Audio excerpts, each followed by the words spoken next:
Wow, what's up, Deuterino? Howdy, how you doing? I'm doing great today. How are you doing? Doing pretty good. I just debated Stefan Molyneux. I think I crushed him, but I guess that's a matter of opinion.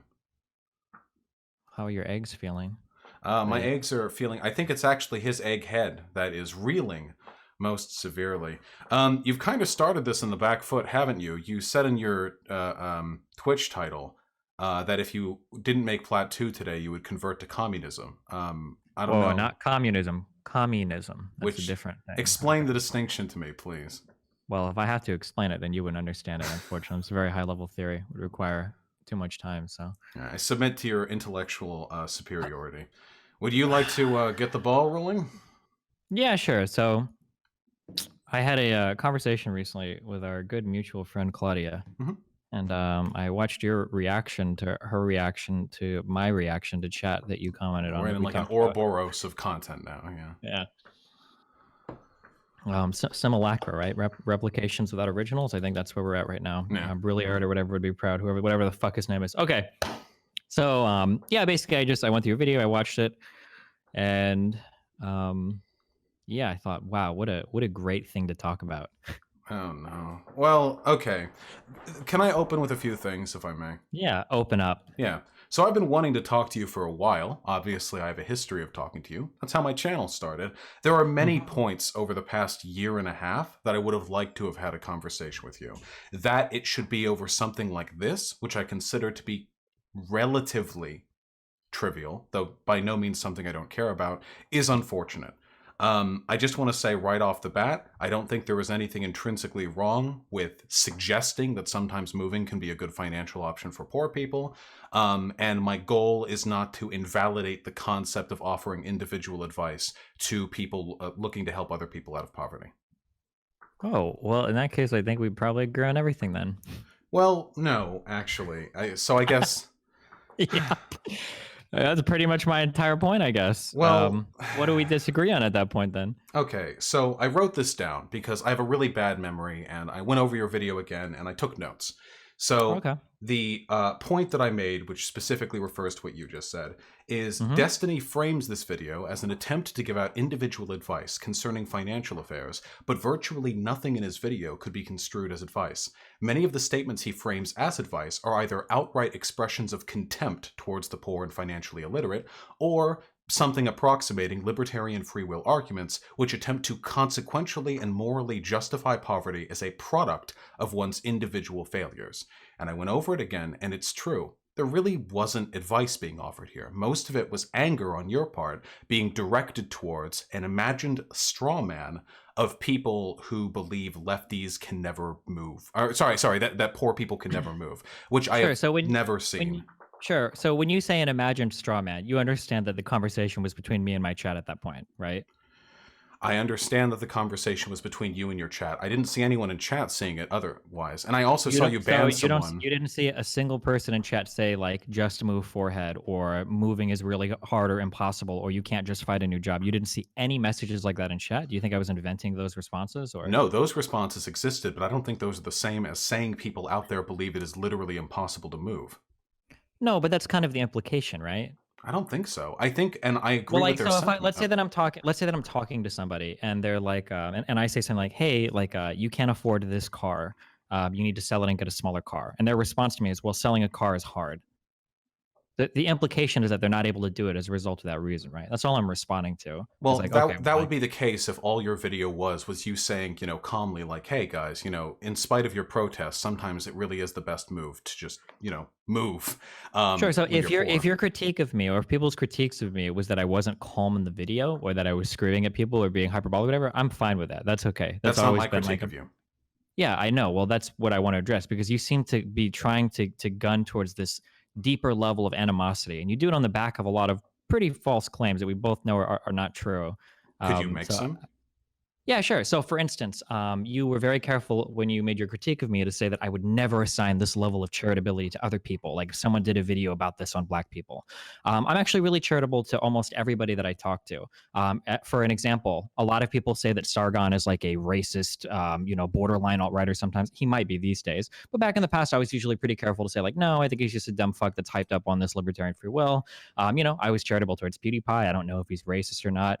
I've been charitable towards a lot of the lefties I've talked to. The Michael Abra guy, non-compete, that weird tanky dude. I don't remember his name that worked that like did media for like North Korea. Maupin, Kabix Oh Maupin, yeah, that guy. Yeah, K-Bird, like yeah. generally when I talk to people, I assign a high level of charitability to a lot of people that I have conversations with. The idea that I only do it selectively, I don't think either of us believe that's true. I think There are definitely everyone. Oh, times when I'm not charitable. I like, for instance, our last conversation.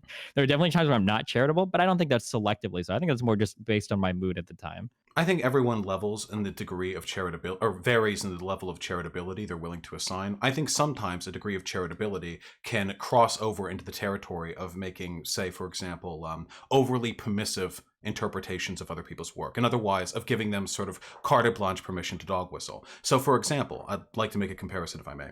If you were talking with some random alt-writer or skeptic on YouTube, and they had a video that you had critiqued previously, where they talk about why black people are poor, and they talk at their great length. They say fucking black people are so they're fucking stupid. They're so financially illiterate.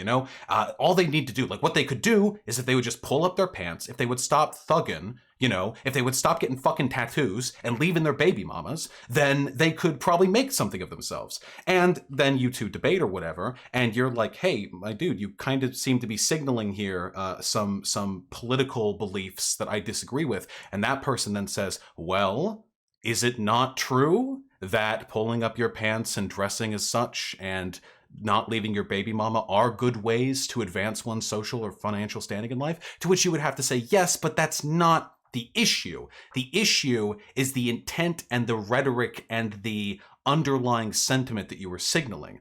I don't think that you were like openly calling for the death of unemployed people, but I think a lot of your rhetoric was classist. And as an SJW, classism is a component of intersectionality that I am concerned with. Sure. So, to speak to your example, this relies on you being familiar with the larger body of work of the person, which you should be with me, and which I would be with any person that I debate. So, now I want to be incredibly crystal clear here because I haven't watched Sargon in a year and a half, and I've seen some stuff more recently that makes me think he might literally be an alt righter now. I Mm-hmm. don't know. He But is, the yeah. Sargon of two, yeah, okay. The Sargon of like 2 years ago, I don't think was an alt righter. He was just a dumb fuck, classical liberal. Maybe he flirted with a little bit. But like, if I were to have conversations with him relating to certain things about I'm trying to think. I don't like to use him for race real as example because I wouldn't with him. Let's say that I'm having a conversation with like my uncle and he's just like a standard whatever conservative. Like I might be willing to admit to him, say we talk about like the difference between men and women, that there might be some difference between like men and women. And I'd be like, yeah, of course, there are obviously some differences that we can recognize. I might be willing to make that concession, if we even call it a concession, in an argument with him, because maybe I know him as a greater all person. I know that he doesn't like fucking hate women. He's not like a tradcon or something crazy like that. But if I was having a conversation with like you were with Stefan Molyneux, I wouldn't make, I don't even know if I would make that concession because when I say I think there's a difference between men and women, I know that he's running that back in a way different way than my uncle would be. Right? He's going like, okay, difference between men and women. Women aren't capable of existing in the workplace. Men are stronger. They're the protectors. Women should stay. Like he's going to do a lot more with that statement than what my uncle would. So like, so we both agree with this. The example I gave, I think more or less you'd agree with. The example that you gave, I more or less agree with. I would be very charitable towards somebody like PewDiePie, who, to my knowledge, I haven't seen him do like weird political shit. He just seems like a gamer bro that flirts with dumb shit sometimes.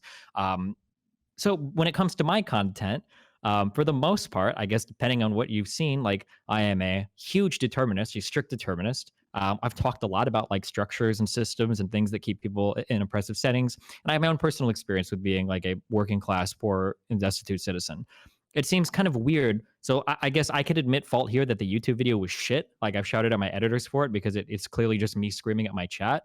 But if you take that and pretend that I have like some insane animosity towards the poor, I don't think that can be justified based on like the entirety of like what I talk about.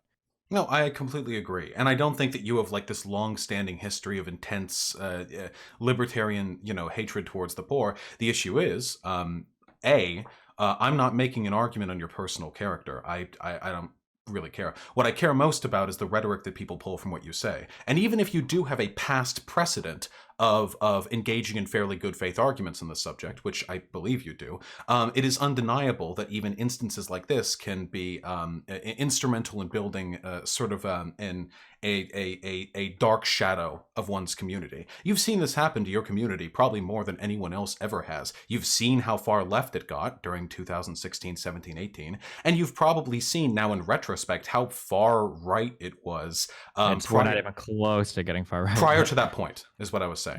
Prior to that point, when I was a part of Maybe. your community, yeah, people call me like the N word, the F word all the time. There was a lot of weird Gamergate sentient, like it was pretty bad. They were like anti-SJ, like far right, like Sargon was far right, like anti-SJW gamer bro shit. But that was back when I was an anti-SJW gamer bro. So Yeah, yeah, no, exactly. I understand that. Yeah, of Yeah, course, so sure. you see, I mean, the community can sort of switch on that. And I think your Yeah, it community has follows gotten the more conservative now. The issue I have more broadly is in addition to the consequences of the rhetoric that you put out there, I do think your perspective has changed over the past year and a half to the extent that I question now how much you and I could even be considered allies on a progressive basis. I wonder because I've seen, I mean, I follow your content a lot. I don't think most of what I've seen has been misrepresentative of your positions, but there have been some takes, some sentiments that lead me to believe that you're spiked towards the left, and I'm very comfortable defending that use of the term, has blinded you to considerations of your own arguments in some senses. And that's what really concerns me, that this is just part of a broader pattern towards anti-worker solidarity, anti-progressive rhetoric on your part. Sure, and we can talk about like a broader shift towards some other direction if you want. So if you're really saying that none of this was supposed to be a condemnation of my character and just had to do with like the rhetoric that is contained within a particular video, I mean, I'm okay with that. It's a pretty charged video. I think that taken on its own could definitely be seen as something that's kind of like shitting on poor people. I don't think that's how you made it sound when you talk about it. For instance, when you analyze my hyperbole, like you keep making these statements like, I think that my hyperbole is indicative of a lower a more fundamental feeling that I have towards poor people, that I become contemptuous of them or something. It felt like that's kind of what you were getting at. But I guess if you don't mean to say that No, I harbor some ill will towards the poor, I don't then know if you do, but like the statement you made, and we can speak to hyperbole if you would like. yeah, which statement? I know you're not doing the lol, it's just a joke thing. We both recognize that even if a statement is hyperbolic, it can still carry underlying intent. Like, for example, this is something you brought up. When I Hmm. said the United States should bomb Israel into glass, I didn't Hmm. literally mean that. I hope we could see that'd probably be a bad Of idea in a course. lot of civilians, but I am expressing a lot of animosity towards Israel. That the hyperbole is meant to sort of, that's the difference between, you know, the semantic and the pragmatic meaning of my statement. But with regards to this, I mean, listen to this. Like, this year, unemployment right now in the United States is 3.5%. If you can't find a job now, just fucking end it all. You're never going to be anything in life. Nothing is going to help you. No amount of welfare, no amount of UBI, no amount of social security. You're never going to make it. Just stop. Give up. Just go back and move in with your parents forever or walk off a fucking cliff. Like you're done. That's it. Now, I'm no stranger to hyperbole. I know you're not literally telling all these people to kill themselves, but I consider the poor to be a marginalized group. And when you engage in hyperbole of that level against them, it makes me think like you might be signaling, intentionally or otherwise, that you genuinely do think that poor people or unemployed people are kind of failures. And if you're complaining about your station, if you don't have a job right now, that you kind of fucking loser. Sure. So one thing that's a little biased here, I would say, is I wish I had your exact words so that I could read them off in a dramatic fashion to make your position sound worse than it was. Mhm. But when you say that your animosity was being expressed not towards Israel or not towards maybe Jewish people, but maybe towards the foreign policy positions that Israel takes or what Israel does to Palestine, like you try to like very precisely pinpoint. Oh well, when I'm being hyperbolic, I'm just targeting like the foreign policy positions of a given country. When you bring up my statement, when I was like, oh, fucking end yourself if you can't find blah, blah, blah, blah, why do you assume that my animosity, the underlying animosity to my hyperbole is targeted towards the poor and not towards a person in chat whose response to maybe you should buy a cheaper place is to say, well, that's literally impossible. Why can't you assume that I'm being animus towards somebody like that? Why do you have to broaden it to the entire class of poor people instead of just the particular person in chat that I was responding to? I mean, semantically, the statement that you made is by no means like selective to whoever you were speaking to. If what you said applied to the person you were making that hyperbolic statement towards, then it would apply to any other unemployed person who was discontent with their situation or Well, it would complaining have to about it's apply. hard to find a Yeah, job. it would have to apply to. So I was giving the advice that if you can't afford your current dwelling, sometimes it's good to downsize. And then somebody said, "What if you can't find another job?" And then I said, "Okay, well, if you can't find a job now, and if you're in a place you can't afford, you can't find another job now. Like with unemployment as it is, you're pretty fucked. I Like would there's no consider that reason." problematic. Yeah, like if you're saying if that's the group you're targeting, if we want to be specific to that group of people, people who Do should you move but sure? feel they Do you wouldn't be able to find a understand that? job, I would consider that problematic. Yeah, and Do you hurtful. understand that his response isn't really a response to anything I'm saying? Whether or not the person in chat was being reasonable is unrelated to the way in which your statement's meaning is interpreted and the group of people that are being selected for the conditions you've set for your hyperbolic statement. You're referring to unemployed people, or more specifically, if you want to be charitable, unemployed people who are worried if they'll be able to find another job after they move. And to say to those people what you've said, I would consider that to be frankly discriminatory in the same way that I would take umbrage with somebody who made a statement of comparable, hyperbole about black people or trans people or whatever. I think It's the not. Whoa, statement whoa, is whoa! This isn't about. It's not about black people or trans people. It's not about some intrinsic characteristics. It's the idea that you think if you can't move because it's impossible to find another job right now. I find that statement to be a little bit ridiculous in response to the suggestion that you should move to a cheaper dwelling if you can't afford where you live.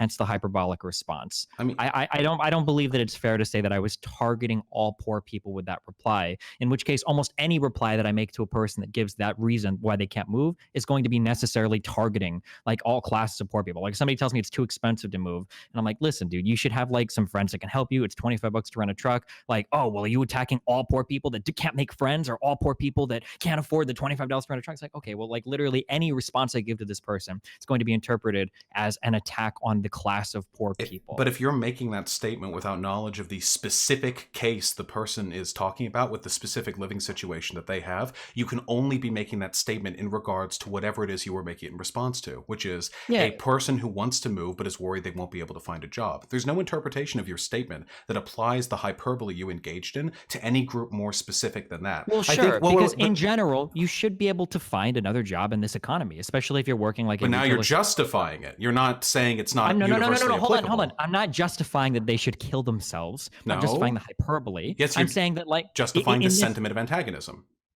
What antagonism? Would you like me to read it again? Again, I'm not saying that you're literally you don't saying have they to should read kill in a themselves. dramatic voice my quote. I'm saying that if my advice to a person that can't afford where they currently live is to move, and the response is, well, I'm not going to be able to find another job, like, well, what are you going to do at that point? And then you're fucked. There's nothing for you in life. Like, it's over. Like I don't understand what your mentality is at that point. Like, do you just give up and wait for your bills to catch up with you, and then you get foreclosed on, or you file bankruptcy? Like, you have to move. Okay, and so, like, you should be able to find another job in this economy. Like, that's the general like line of discourse. Like, there's no other alternative other than unless you have a suggestion. So let's say, for one, there are plenty of ways to express that sentiment without the. Can I not say the statement was antagonistic? With the of course it was. But I mean, like, okay. Then, of course. But antagonistic towards a chatter. I don't think it's fair to say that I'm shitting on all poor people. I don't think there's any reading of this statement that doesn't also apply to other poor people in the situation of the chatter you were responding to. Like, let me give you an example. If there's somebody in your chat who's like, hey, I'm in the closet, I'm gay, and I have like high school friends that I want to come out to, what do I do? And you're like, well, you should, I don't know, come out to them, maybe like shit, like find someone you trust. And they're like, but there's a lot of homophobia. And then you respond to something like this. Right now, gay acceptance is at an all-time high. If you can't come out to your friends right now, just fucking end it. You're never going to have the confidence to do it. Nothing is going to help you. No amount of advice from a streamer, no amount of social support from your friends, no amount of parental support. You're never going to make it. Just stop. Give up. Just go back in the closet. I mean, it's the same. In that instance, you're targeting a specific group of people. Now, maybe the chatter is the one you're referring to directly, but this is applicable to every other person in that situation, and that person is a member of a marginalized community. And I find that sentiment highly problematic, and I would take issue with you doing that as well. the gay acceptance here isn't comparable to the rate of unemployment right now. Like the rate of unemployment is such that pretty much any person that goes out and looks for a job should be able to find something. It might not be the best job. It might not be one that you would consider you like full-time employment, but you should be able to find a job. The idea that homophobia exists and as little as our society is unemployment right now is totally like not a comparable thing. Okay, Like so there are multiple I issues with understand that that. like I understand that like I'm not trying to say that it's not like you're it's not the same, so you can't use it as comparison. But like I would agree in this case with the homophobia thing. I would never make a comment like that because there are parts of the country you could probably still be killed in for being gay. Like So you're agreeing that the level of broader applicability is the case in both examples. You're just saying that there's not a perfect one-to-one comparison between the unemployment well, situation and the homophobia it's not a situation. one-to-one comparison either because the consequences for not coming out are arguably like not much as compared to the consequences for not moving out of a place you can afford, right? If Well, it you're in a really place you can depends on afford, the situation, I'd say. I reject that wholeheartedly. No. Like, does not coming out or hiding your sexuality from friends or family suck? Yeah, sure. But being in a place that you live in that you can't afford, having all of your property taken from you, having your wages garnished, being kicked out, and being There is homeless, a I would argue high that's probably level of worse. suicidality amongst people who feel they have to stay in the closet about their sexuality or gender identity. I wouldn't be so quick to dismiss the severity of I'm their not concerns. But dismissing whoa, it, whoa, whoa! Vosh. You Come can't say you're the on. last SJW and then make statements like that with and then get like pissy when there's pushback. Okay, I I'm not promise you're okay. not the last Do you want SJW. to debate over whether or not it's more harmful to have to conceal your homosexuality from some people for some point in time, or whether or not it's more harmful to run out of money in your place of dwelling and have your utilities, your phone shut off, your card taken from you, and your wages garnished? No, because my Like, statement was that it depends on the individual circumstances. okay, and my This statement is is that hardly a my statement is that there's a huge push towards doing something. If you're in a place that you live in and you can't afford it, that you kind of have to make an action there. And if you give excuses in regards to not making the action, it's like, okay, well, what are your excuses? Like, and if one of your reasons I can't find another job, and it's like, well, there's no reason to think that right now. okay. I think that it's okay to attack that particular belief. But Right. if So somebody you've says, oh, gone well, you know, back. no, I haven't gone back anywhere. If somebody Okay. says that like I'm a homosexual or I'm gay, and you know I can't come out right now because of whatever, the penalties for not coming out aren't going to be the same as the penalties for just lapsing on all the bills and being kicked out of your dwelling and being made homeless. Well, because you're applying the worst case scenario to the end one. I could say the consequences of being able having to live in a really tight budget because your rent takes up 70% of your income aren't nearly as bad as not being able to come out because your parents and friends are repressive and then you kill yourself. So depending on how you frame it, either one could be worse. I'm not making statements that either one is objectively worse than the other. I'm just saying it's a Well, complicated situation. But this is sure. entirely immaterial to the broader issue, which is that in both the gay example that I gave and the unemployment example that you gave, the antagonism directed in the statements that were made are ones that can be applied broadly to everyone in the situation of the chatter who you're yelling at, not just the chatter themselves. You've gone back now to arguing not whether or not this is universally applicable or whatever, but to the salience of your point that unemployment rates should in some way mean that the complaint of the chatter is invalid. And I take umbrage with that as well. I took a look into the unemployment stats and I did a little bit of research before coming here. It seems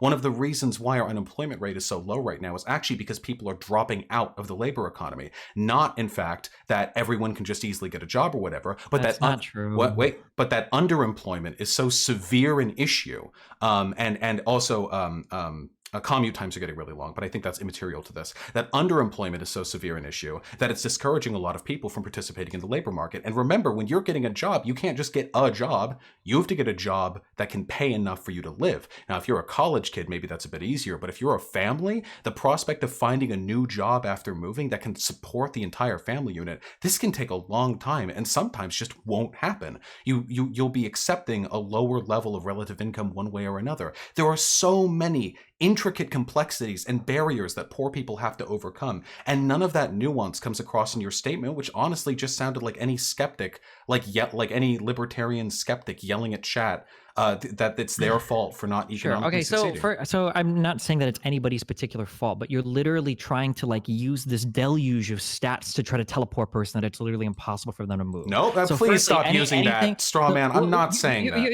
You are. You're like stacking all of these weird things. Like poor people don't actually deal with this and still find ways to move in real life. They do. So if you want to talk about like labor force participation rate, we can talk about why those numbers are down because as boomers reach retirement age, the labor force participation rate goes down. But if you look at the the actual unemployment rates or the unemployment plus people that are discouraged from seeking work, the U3 and the U6 unemployment, those numbers more or less have been pretty similar, and they track each other as they have throughout all of the U.S. employment history. It's not like our real unemployment, or it's not like the U3 unemployment is down, but all the other unemployments are magically super high. For some reason, everybody always appeals to the U6 number, but it more or less tracks the U3. It always has, it probably always will. So this idea that actually it's really hard to find jobs today is not probably true. Now, are there definitely barriers to finding work? Can it be difficult to find comparable work? Can it be difficult to find a place that you can work and transport yourself to? Yeah, of course. But all of that is besides the fact. If you're in a place that you can't afford right now, you have to move. Like, that's it. Like, you can talk for 30 minutes about all these different reasons why the systemic and structural issues make it difficult, but a poor person doesn't care about that. I Like, don't you have to disagree, move. but that's not what your video was about. Sure. For If you one, want to you critique keep the if you want to, insisting. no. If you want to critique the hyperbole of my video, say the messaging was crass or off point or whatever, that's fine. I'm okay with that. Bigoted Okay, is the term 100%. that I would use. It was prejudiced What? against an underprivileged minority, which is the poor. How is it prejudice to say if you have to do something, you have to do something? I'm not saying Just it's kill their fault they're yourself poor. if you can't find But a just job. You're kill never your- going to be any. Okay. No. You listen. I understand. I agree with you that sometimes you just have to fucking move. But for one, okay, the process of paving over all of the difficulties, or just like, oh, just move, lol, forehead, can be used deliberately by sometimes bad faith actors, and sometimes I think people who act in good faith but are a little bit angry at lefties right now, like you, to pave over institutional barriers. You keep saying that it's not about you paving keep over saying them, but as a I'm poor saying it's person- impossible to move. I'm saying it's As a possible. poor person, you have to pave over those difficulties. You can't do anything about them. You can't say to a poor person, well, listen, if you want to be able to move, then we need to expand Section 8 housing, we need to get universal health care, and we need to get a federal jobs guarantee so you've got a job when you move to a new place. That doesn't mean anything to an individual person, Vosh. This is They can't do immaterial. anything with Yeah, that I information. completely agree. No, Individuals well, then need to wait, stop wait, wait. wearing do-rags Okay, and pull their pants sure. up. I agree. That's also a good I'm idea. not saying that. I'm saying that when you're talking to an individual and you have to act, the only thing you can do, to quote our good friend Jordan Peterson, who tells you to clean your room, is to take control of the small areas of your life where you can. You can't just scream at a person about the 15 different structures that are oppressing them when they can't get out of their current situation. They have to find a way to leave. And guess what? A lot of poor people that live in places that they can't afford do manage to find ways to leave. They find new houses, they find new jobs, and sometimes that can be a net gain to their You overall keep income. saying That's all I'm saying. it's impossible for poor people to move, but you're acting as though the conversation that you had with your stream was a private conversation with a friend.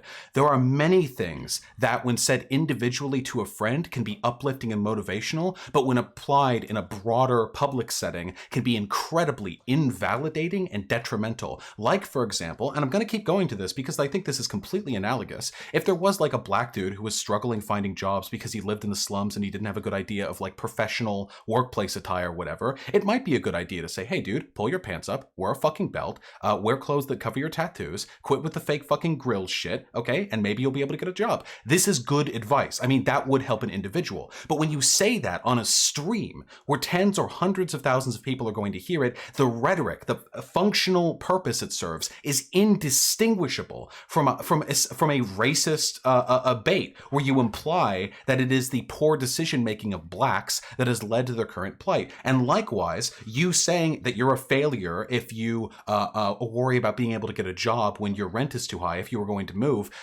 your comments on that, while maybe valid if you were being, real with a close friend, are destructive in a broader sense. And the problem is, I know you agree with this, because I've seen you make this argument, the distinction between the semantic and the pragmatic, the distinction between individual practical advice and broader prescriptions. I know you understand the difference here. I understand it, but there's a difference between attacking my rhetoric versus saying or trying to claim that I have an underlying animosity towards the poor. Do you understand the key difference there? Because if you were to frame this entire conversation as Destiny's messaging here was irresponsible, because I think that somebody could take the video and just use it as a build yourself up. Like, this could be indistinguishable from a Ben Shapiro owns the poor, video compilation or whatever.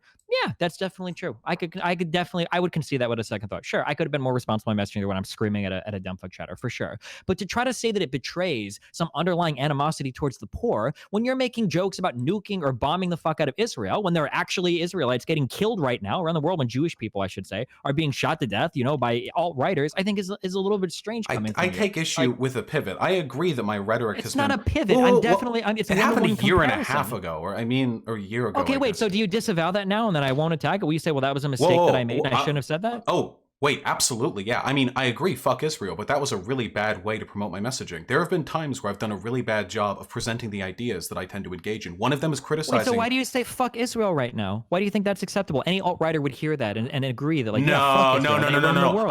I fundamentally reject this assertion. Fuck Israel means one thing, which is an umbrage with the state of Israel. That people would read into this anti-Semitism is something I can easily address with the mountains of pro-Semitic work that I have done, but I don't think that's a reasonable interpretation of my statement. It is rhetorically and semantically accurate. Fuck Israel, fuck the state of Israel. I'm not dog whistling anything about Jews. Don't you think it would, so do you have animosity towards every Israeli citizen? Don't you think it would be more precise? No, I say fuck America too, but I love the American people. I mean, most of them are probably like dipshits or whatever, but I love them. Is this being done in good faith? The idea that because I say fuck a country, then I'm actually signaling that I hate its inhabitants? That's my question. That's why I've said a million times, I don't think you hate Israelites. I don't think you hate Jewish people. And I don't think, judging by your larger body of work, I don't think somebody would cite you as saying, oh, well, look at what Vosh says. Like, that's why I know it's good to hate Jews. But I would use the exact same argument you just gave for myself. Nobody's going to cite Destiny, be like, oh, look, Destiny says it's okay to hate poor people because it's all their fault. Like, you mean Destiny, the hard determinist that's like debated like 50 million people about how fucked like systems of structures are? Semantically, the statement fuck Israel means fuck Israel. Semantically, the rant about how you should kill yourself if you're worried about finding a job or whatever, semantically, that statement refers to everyone in that position, not just the chatter. So I feel I'm on better grounds. When you say fuck Israel, what does that mean? The state of Israel, the thing named Israel. No, I mean, not every human named Israel. I know there were a few. I knew a kid named Israel. I don't mean that kid. I mean the state of Israel. So when somebody like Richard Spencer, Nick this feels bad faith Israel, to me.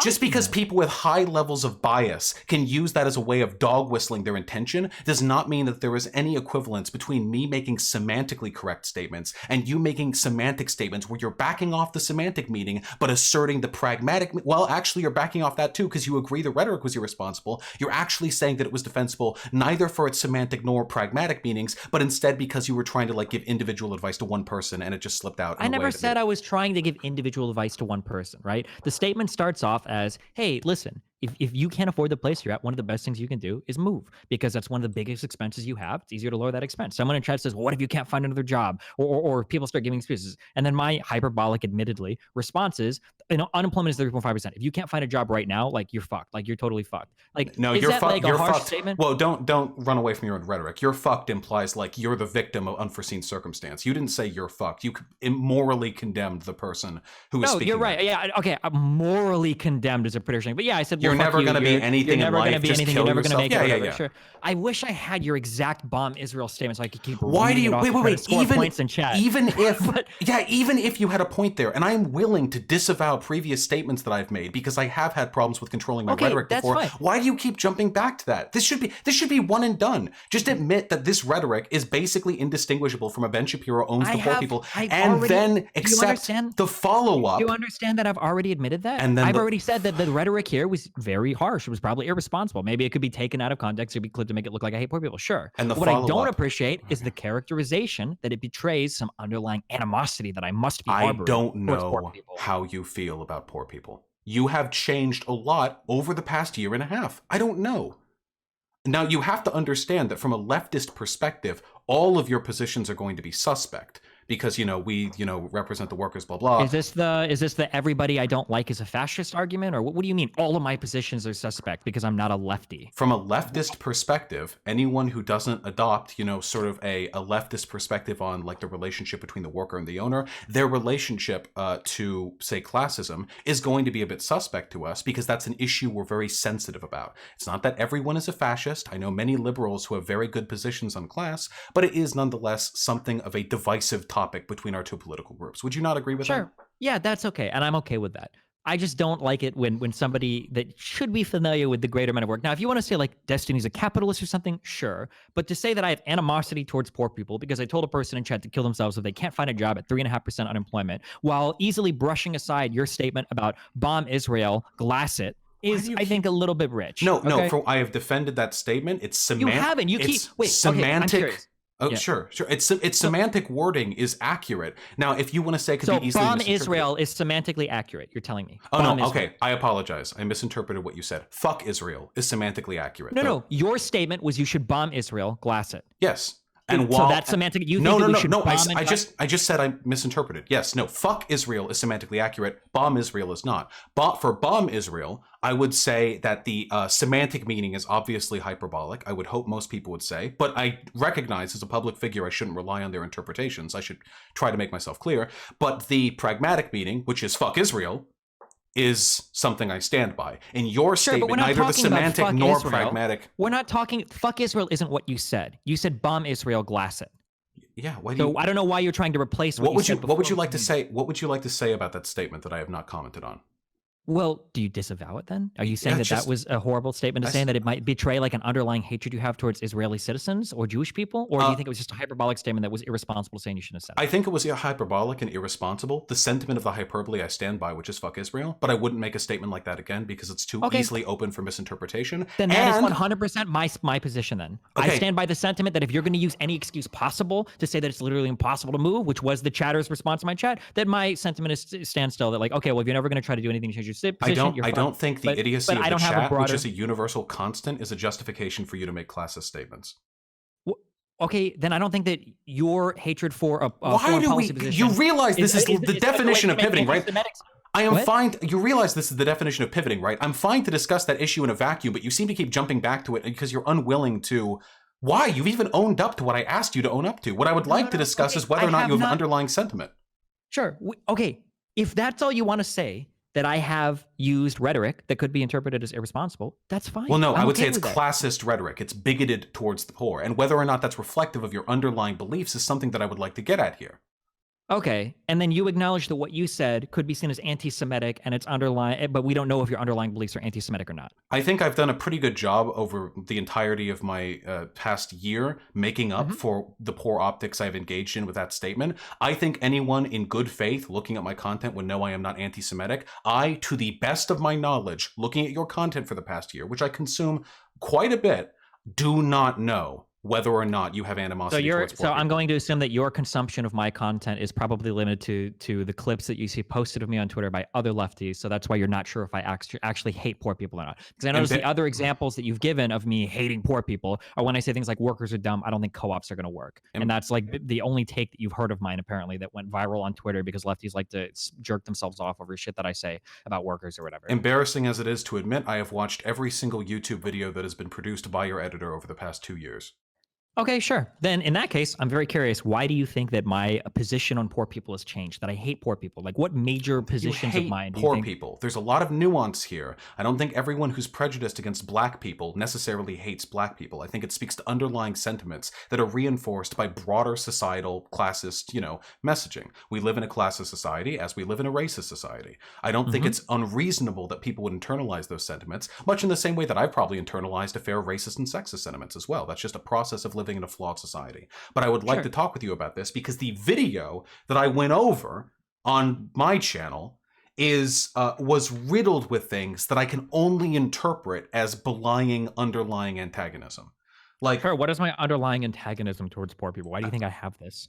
Sure. So here are a couple of the statements. We can discuss them one by one or however many you want to let me go on. So one that you made was, poor people are some of the most financially fucking retarded people in the entire world. The issue that I would take with this statement is that while it is true that many poor people are financially irresponsible, so are, the existence of the credit card has propped up the middle class for the past 70 years, So are people of all economic strata. The poor just suffer more for it. Now, I know you know that. Wait, were you quoting me? Because I literally said almost exactly that. Yes. I said middle class people are about as stupid when it comes to finances, but they have more of an economic bubble to protect them from those stupid. I was writing, yes, that was later in the video. I was writing that down and then I deleted it. The decision to say that in its own, though, in addition to being, I would say, irresponsible rhetoric, I'm sure you would agree with me on that, because absent the clarification that other groups of people engage in poor financial decisions, this can come off kind of dicey. Your decision should just say it like that. It's just not something that I would say. Again, I guess like it black feels like people I can't are like some of the most. I don't like this idea. I don't like this idea that I have to overqualify every single thing that I say. Like, God, poor people are so horrible when it comes to finances. But we all know that the only reason why poor people are bad when it comes to finances is because socioeconomic conditions means that they don't have access to the education that would make it necessary for them to make good financial decisions, because they probably didn't inherit the generational wealth that wealthy, mainly white people in the past, would have conferred upon them. Like, I don't want to have to give that statement. No, that was good. I say something. That was no, good. But I don't want to do that. You can get a button for it on your desk. I would be okay with the irresponsible rhetoric if that's the alternative. Well, if every single that's the time thing. I have to make a statement, I have to overqualify it with 15 different structures to explain why a particular thing is the way that it is. I think that most people that watch my content, a vast majority of them, probably see what I am saying and understand that it sits within the context of what I'm talking about. What you just did is what I do every time, because I guess as the last SJW or something, I don't know what I am anymore, if we're both the last SJW, the Highlanders, it seems. I believe that when you make statements as a public figure that could be easily interpreted as prejudiced against an underprivileged group of people, you should usually qualify it in a way that puts it in a proper socioeconomic context. So you don't need to We're just going to have to agree to disagree on that one then. Sure. I feel like you've made that argument with other people before. You've said, like, this is kind of irresponsible if you say it just like this. You should qualify that statement. Is that not I think that it it depends on the context by which this is said, and I think it depends on the context of that particular person. So, for instance, if I'm listening to a speech by Richard Wolff, and he says something like, poor people just really suck at finances, I would probably hear that and be like, yeah, it's Richard Wolff. I know what he means when he says that. Like, I'm not going to sit here and hold him accountable the same way where if I were to hear like a big Twitch streamer like Asmongold or somebody say, poor people really suck with money, then it's like, okay, well, hold on. What do you mean by that? Why do you think you're more in the Richard Wolff category than Asmongold? When it comes to charitability, don't you think there's a lot more ambiguity when you would say something like that than when Richard Wolff, who is a Marxian economist, says something like that? I think that there's a lot more. Absolutely not. Dude, I am literally a hardline determinist. I believe that the entire destiny of the universe has been written out from the moment of the Big Bang. How can you possibly, and everybody that's talked to me, every video that you've watched me, I've reinforced this point a million times. This just sounds to me like Sargon saying, I'm not racist. I've debated racist. I'm not racist. The context in which you make your statements. Oh, and it almost sounds like Vosh saying to me, I'm not anti-Semitic. I think I did a good video on Israel one time. I'm trying to talk about because you just compared me to Sargon. Because in the same way that, okay, for one, the idea that the amount of charitability you should be assigned to when it comes to class arguments is in any way comparable to Richard Wolff's is, I don't think that's very fair. I think I'm a little bit closer to Richard Wolff than I would be to like Asmongold on Twitch. I would easily bet that, of course. That would depend on whether you're a lefty or not. Whether or not you want to admit it and whether or not any person would admit it, I'm willing to bet that if me and Richard Wolff talked about like the conditions of poor people, we would probably agree on like 90% of things. I'm sure that we would have some fundamental disagreements about the relationship. That depends on whether you act like you did in this video or not, and whether you're discussing the problems or the solutions, because how you approach solutions is just as, if not more important than an ability to recognize the existence of the problems. I imagine you two would disagree very much. We would probably disagree, but I'm sure we would have a ton of common ground. And the things that we would disagree on would probably be nuanced empirical points where he might say, I believe this is a good solution. I would say, well, empirically, I don't know if there's the data to support that as a good solution. And then maybe we would quibble a little bit and disagree there. But in terms of like understanding, like, why does a poor person do the things they do? I'm pretty sure me and every leftist economist of the fucking world would more or less probably agree with most things. Yeah, I imagine access to education, parents with good financial discipline, et cetera, et cetera. Yeah, and I agree, and that's why I agree that it would be irresponsible for a person to I imagine you would agree with this then, that for a person to speak as you did in this video without any broader clarifying statements, you admittedly made a few towards the end of the video, though I think the damage was done and there were far more bad statements than clarifying ones. What does the damage is done mean? What do you mean by that? Do you not agree that as a public figure, your rhetoric spreads out and influences other people's perspectives, and that those perspectives but do you think they're realistically? Do you think people are taking that video and they're like, yeah, I definitely agree that Destiny says that just poor people are all dumbasses they have poor genes. It's more nuanced than that. It's that they hear you say that. They hear you say like stuff like this: poor people are financially retarded. If you can't find a job, you should kill yourself. Poor people are deluded by big. Wait! Why are we conflating all the videos together? So this is the same. This is the same video. Bomb Israel and glass them. Why do you realize this this is pivoting. I have already discussed to the full extent that can be discussed that statement. The fact that you keep going to it suggests to me you're uncomfortable discussing this. Now, I'm talking about the same. I'm talking. Then let's stick to it. I'm talking about the same video with quotes that were made within a few minutes of each other. So when a chatter of yours... That's great. So in the same video, I actually did say in the end that poor people have less access to education or whatever. Middle class people make the same dumb decisions. They just have a bigger bubble to a bigger safety net. That's fine. Okay. And I give you credit for the clarifying statement that you made. I don't think that it addresses the entirety of the negative statements or bigoted statements that you made. And I certainly don't think it compensates for everything else that had been done. Even if you gave a perfectly explanatory sort of denunciation of the worst interpretations of what you had said earlier in the video, right at the very end, I don't think that excuses stuff. I'm more sensitive with my rhetoric than you. I know the difference between us fundamentally is that you stream because you like streaming and you like finding truthful positions or what you imagine to be truthful positions, whereas I'm trying to build a political project and I have specific political goals. But both of us understand, because I learned it from you, how sensitive the dumb idiots who watch streams, love you guys, are to changes in rhetoric from the people that they look up to. If I get a little bit too edgy on stream one day, I have to have a ban wave in my Discord from all of the edgy, otherwise fairly apolitical people who suddenly think it's cool to say the N-word. Your community has changed over the past year and a half. I reject this idea that you can just be callous and flippant with your rhetoric because people will just know you're a determinist. Sure, and I agree with that to some extent, but right now, on the majority of my platforms, my community is still far too left for my liking, so I'm okay being a little bit edgy in the other direction to bring it back a little bit towards center. I don't think that in the entirety of what I do, even if you limit that to the past 6 months, that people are going to run away from my stuff looking at me as some extreme conservative libertarian or whatever, except for literally the delusional lunatics that are over on BreadTube or farther to the left. BreadTube is libs, my friend. You're thinking... I know, everybody is libs compared to you guys. Bernie Sanders is a lib, literally everybody is a lib compared. I understand. I know you're so far left. You're so cool. But if you want to talk about my arguments rather than strawmanning me, I'd very much appreciate that.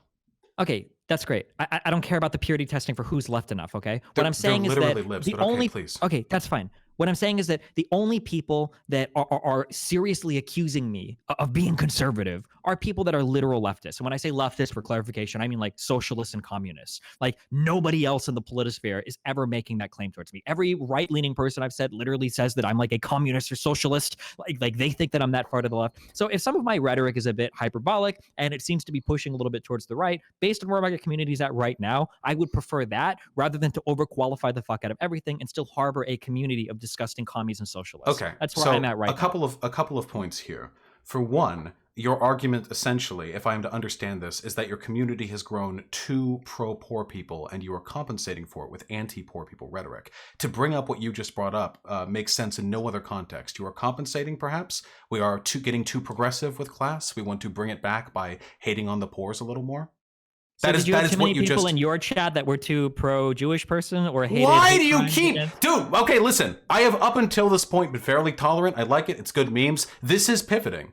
I don't know if you think you're going to get... Pivoting. This is the definition of pivoting. I have addressed that. I disavow the rhetoric. It was a bad thing for me to say, and I understand it can be interpreted You think that I'm trying to be anti-poor person? The idea that I'm pushing back is this statement, and it's funny because I said this 2 years ago, is that I get a little bit scared when I talk about class stuff sometimes, that I can't give a piece of advice to somebody without people instantly saying, well, that's impossible because of all these class reasons. That's something that I've worried about. It really depends on the context in which you make... You interrupted me, buddy. It really depends on the context in which you make these statements. Obviously, and we both acknowledge this, statements which can be individually helpful can be collectively destructive. The individual advice to pull up your pants and stop with your do-rag shit is individually helpful, collectively destructive. So I don't think that is of any relevance. And furthermore, I don't particularly care if other people call you a conservative or if they're this strange cabal of evil leftists who are trying to invalidate your political alignment. I think you fall pretty standard on the neoliberal, like alignment. Of course, every leftist says that I'm neoliberal. Wait. What would you prefer to be called? Do you really think that's an uncharitable assessment? The problem is that when you're applying a political label to me, I don't know if you actually care what my stances are, or if you're just trying to find like a slam dunk because neoliberalism is like the new boogeyman. What do I have to do to explain to you that I'm trying to act in good faith here? So we've pivoted so far away from this. My initial problem is that you're saying what I need to do is my community's become too pro-poor people, so I need to be anti-poor person. I have no problem with people that are pro-poor people. What I do have a problem with is people that become so obsessed with class analysis that they take agency from every single possible person that could act in a particular given situation. That's something that I've always been worried about, where like, oh, well, hey, here are some things that you can do to improve your situation. Wrong because of this thing and this structure and this system and this class and like blah, blah, blah. And it's like, okay, that's not good. That's the idea that I'm pushing against. I'm not pushing against poor people. I'm not saying fuck poor Okay, people. so three quick things. Well, three quick things. So first of all, I think you literally fit what would be described as a neoliberal. You said you were leaning towards Pete Buttigieg. I don't know why you keep like you're going to say yeah. Why are we talking about political labels right now? Because I was saying where people generally align. You're the one who brought up being called conservative by the socialists. You brought up political labels before me, and then when I mentioned the term neoliberal, you freaked out like I was trying to get a dunk on you or something. Because usually anything. Stop. Usually, I'm an individual. You haven't spoken to me in ages. Okay, we used to speak amicably. Okay, a little bit of faith. Let's speak as individuals. Stop trying to slam a political label on. What do you mean slam a political label on me? You just called me you lefties. You said the lefties over at BreadTube. You brought up the labels before I did, buddy. Secondly, wait. That's because you earlier in this conversation identified yourself as a lefty. You said that me as a lefty, when you bring up class, of course, I'm going to be suspicious of you. So you identified as a lefty. So if you don't want me to use that label, then that's fine. So I've heard you describe yourself as a neoliberal before, unless I'm misremembering. The way that I describe, or is it just an omniliberal? No, actually, you've never heard that, and I can't tell if you're being dishonest or not. So I'll tell you what I've said, and you've heard me say this. What I've always said is that if you're very far left, you probably see me as a neoliberal. If you're very far right, you probably see me as a sock dem. That's how I've always characterized my positions. If I'm talking to a lefty, I might joke and say like, oh, okay, yeah, of course, I'm a neoliberal to you. I'm probably a sock dem. And then if I talk to somebody who's a conservative, I'll say like, I'm definitely a sock dem, maybe a neoliberal, depending on how you feel. It's the most asinine pivot I have ever heard. I don't care what you describe yourself as. Right. If you don't care what I describe myself as, then why are you trying to label me a neoliberal? Why are we talking about political labels at all? You're the one that brought them up. Because you were the one who got upset by what I consider to be a fairly... Look, none of this matters. I got upset because you tried to give me a political label. And now you're saying, well, I don't care about political labels. Then let's not talk about them. What's your point to? Okay. They can be valuable in assigning broader characteristics, but whatever the case may be... Have they been valuable in this conversation? I agree. You have made them distinctly unhelpful. But what I was saying earlier... Move on to point two. What I was saying earlier was, I was saying that you were engaging what was basically classist rhetoric, and you responded with, oh, well, my community's gotten too far left lately, so I'm okay being edgy bringing it over. That sentiment is indistinguishable from you saying, I am comfortable engaging in classism because my community has gone too pro-poor, too pro-worker. That is indistinguishable from the sentiment. You're essentially saying you're comfortable engaging in a soft, sort of controlled form of bigotry because it will help you orient your community towards a direction you're comfortable with. If that's an assessment you want to go with, I can leave that at that. I'm not going to bother attacking such an obviously cynical and sort of disparaging strategy towards cultivating your community. Is that really what you're admitting to? If you want to classify my behavior as engaging in a soft form of bigotry, obviously I'm going to disagree with that classification. Okay, so but then you agree following the truth value of that classification. What do you mean? So assuming that I am correct, or that you agreed with my sentiment that you were engaging in classism or bigotry, which it is, then therefore that is something you're comfortable deliberately engaging in to cultivate your community and drag it further right. I don't think I'm comfortable engaging in classism or what you would define as classism, depending on what you would define. Assuming that is true, assuming that you are engaging in classism, what I described in this video of yours, the quotes I took, this, what I would call classism, you're okay with this because it moves your community away from the left. Assuming the prior to be true, then sure. Yeah, okay, okay, all right. And the way that I would frame that is I would rather take a position that seems to be a little bit more free will-esque, even though I don't believe in it at all, if I can avoid my community taking a hard bend towards class reductionism. That would be how I would phrase it. Okay. But none of this has anything to do with class reductionism. This is one of course not. And I would say none of this has anything to do with class antagonism, but go ahead. Okay. Well, sure. Yeah, we can get into that. So, one of the arguments that you made in here was that basically a Candace Owens Democratic plantation, you're in dehumanizing Black people by saying that they can't overcome their circumstances. Now, I need to be perfectly clear with this, and I'm not going to budge from this position. Your idea that there is this big group of like lefties or socialists or college students, I hate when you conflate these people, who believe poor people literally cannot move, is a straw man. I understand maybe you don't like some people's approach to it or their opposition to individualistic arguments in favor of moving, but it is a straw man. So when you say, don't just act like poor people are some amorphous blob who can't improve their conditions, ... it's so dehumanizing, you are engaging in that argument. It's called the bigotry of low Of low expectations. expectations. I know, Vosh, because I've used that same term in a Yes, I debate agree. I many am times in accusing the you of past as well. hypocrisy.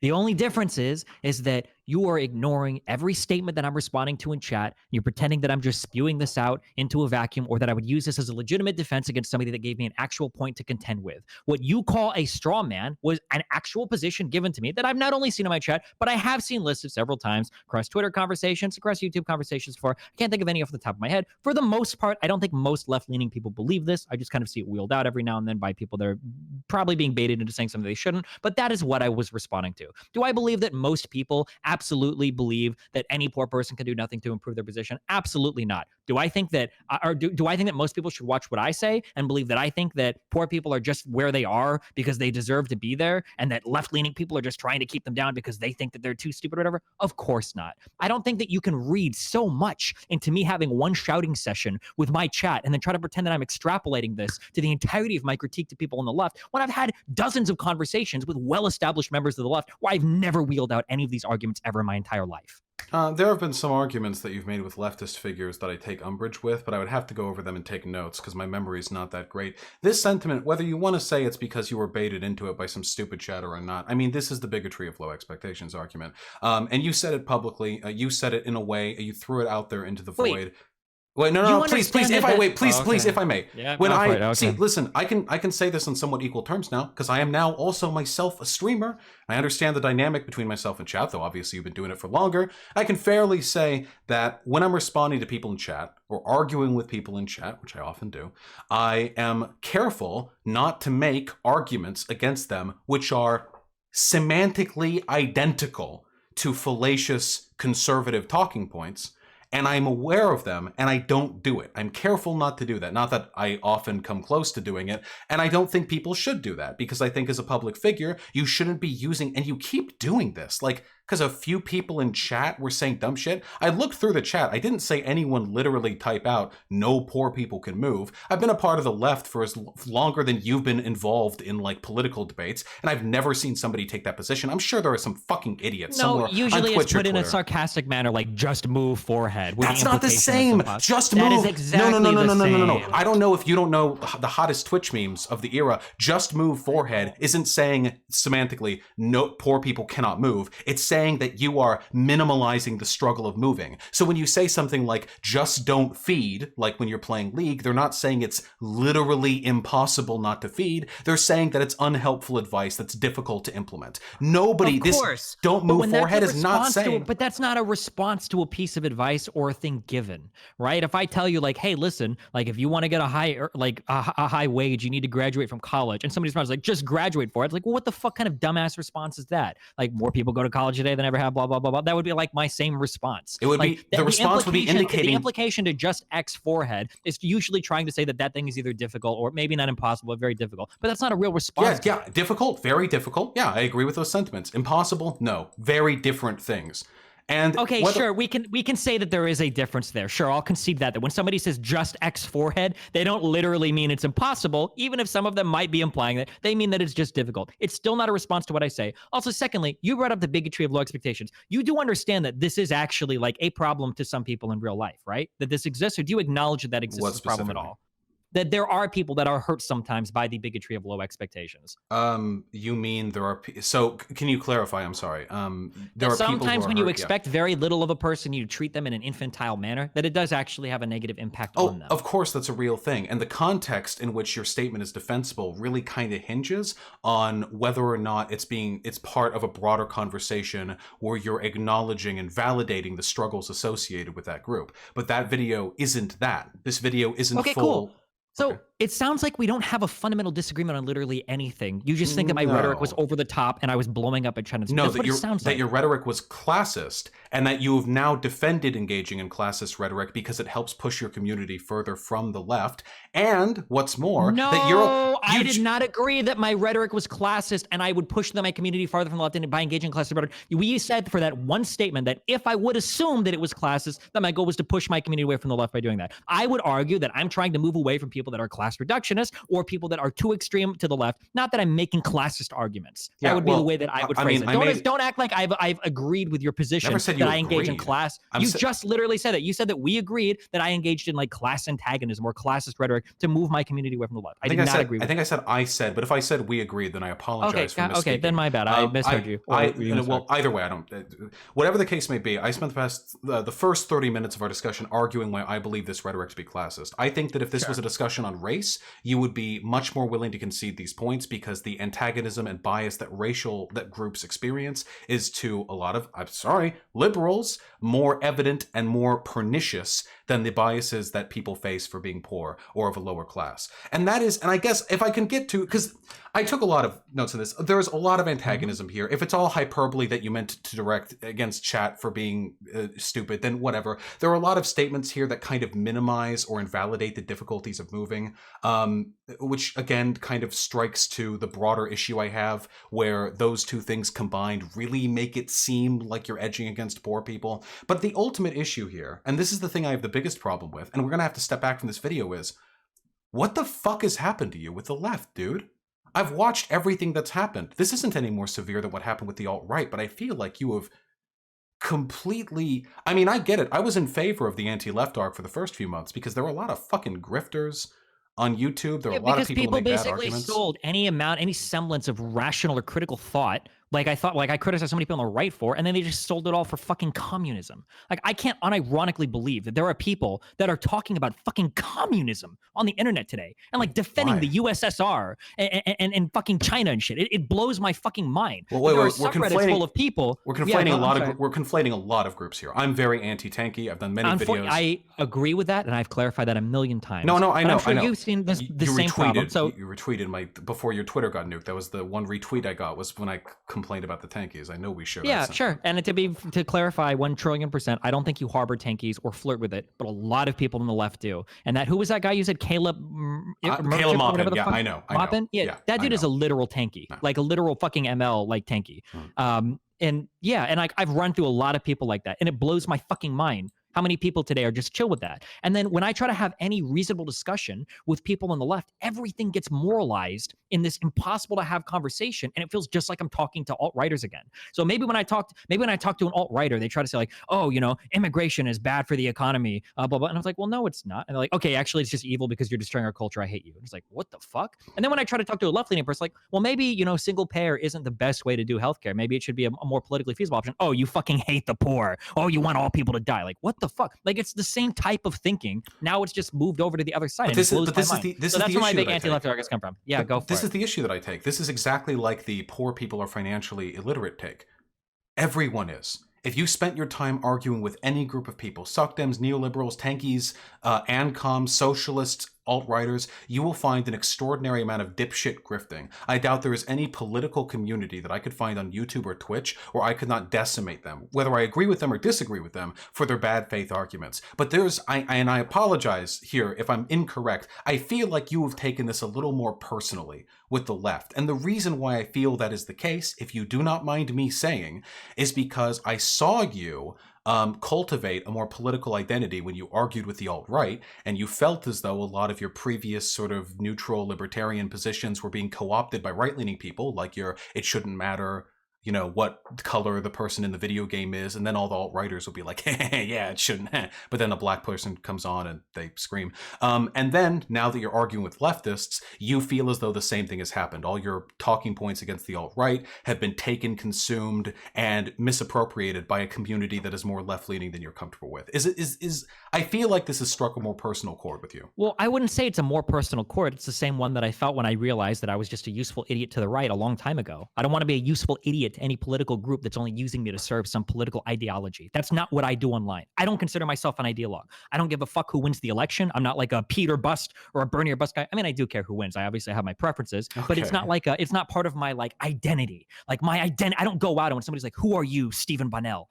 I am a neoliberal or a communist or whatever. I like somebody could show me a convincing argument for socialism tomorrow, and I'd be like, fuck capitalism. I'm all about that shit, and I would move over. My problem is I don't want a group of followers that are using me as as some like affirmation of some political ideology they have, and that's all they want to do with me, and that's all they want is to further it. So yeah, I push against that pretty hard. But I did the exact same with right-leaning people. I didn't realize I was fostering that community of left-leaning people. Now I'm trying to push those left-leaning people away. Now it might seem like it's more vicious or it's more personal this time. It might be because you're a lefty, so you disagree with what I'm saying, so it comes off harsher. I don't know if that's true or not. Or it might be because we're in primary season right now, so all of the left-leaning shit is there. It might be because I had a lot more lefty friends than conservative friends when I was on the right, so you've seen me like burn more lefty bridges than I ever did burn, conservative bridges back in the day. There might be a variety of reasons why, but at the end of the day, like I'm still pretty much the exact same person that I was a couple years ago. I have some underlying philosophical positions that have never changed, and then I just try to like reason my way out to the best policy positions to achieve those ends.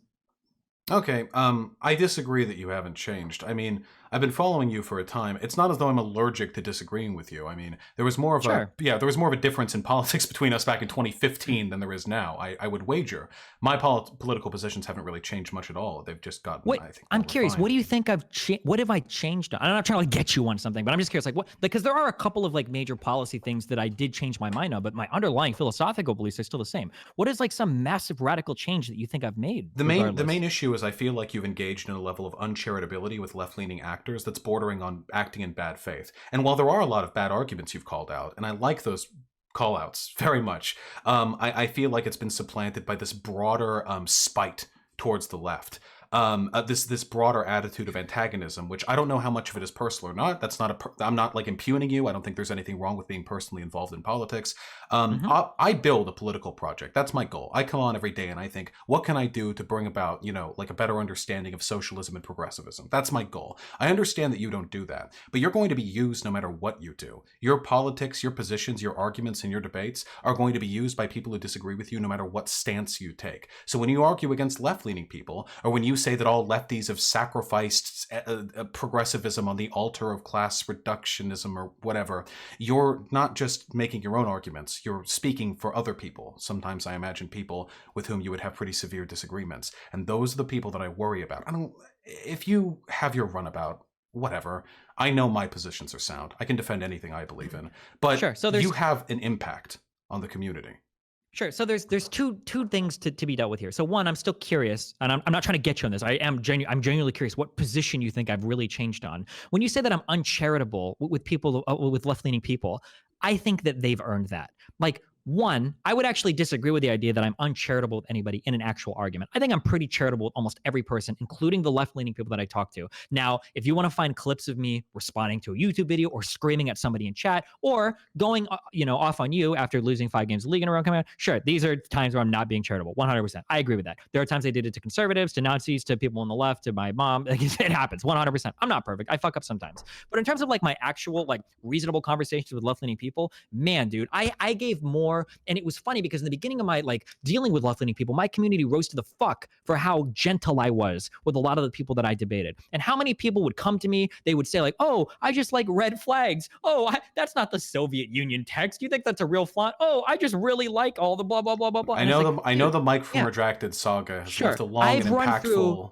Yeah, memory. I've ran through so many of these fuckers that hide their power level and shit that if I'm not engaged in a serious like 1v1 conversation and I'm just like sniping tweets, you better fucking believe there is zero charitability. I'm not giving Well, any well, charitability to some hack partisan fuck like Hassan or Kyle Kalinske when I'm watching them tweet like Bernie should have paramilitary fucking soldiers walking around with him, or CNN is turning his face red to throw the election. Like I'm out of charitability for people now, of Well, course. you just Yeah, justified what I said. I opened by saying you've lost charitability, and you said I sure. haven't, but I would like actually I'm going to I would like justify why I've lost sure. charitability. So the distinction that I made there was that if I have a one-on-one conversation with somebody, I'm generally pretty charitable. But if it's just me like sniping tweets or raging at chat, then I'm usually just my old hyperbolic self. But that's literally always been the case with me, whether it was with conservatives, whether it was with centrist dipshits, or whether it was with tankies or lefties. That's been more or less the same. I challenge you to go back and find debates that I've had with established left-leaning figures where I've just been screaming the whole time. Like, I'm usually insanely fucking patient and charitable with everybody that I talk to, and a serious one-on-one discussion. Maybe not when I'm screaming at tweets or not when there's Twitter destiny Okay, about. no, no, But when I'm having one I conversation, I'm understand. pretty charitable. Context allowing. Again, obviously, I treat you differently speaking to you directly than I would responding to one of your videos. Of course. Whatever brings about the best outcomes. But no, I mean the examples that you just provided to me here. I don't take issue with either of the things that Kyle Kalinske has said in that example.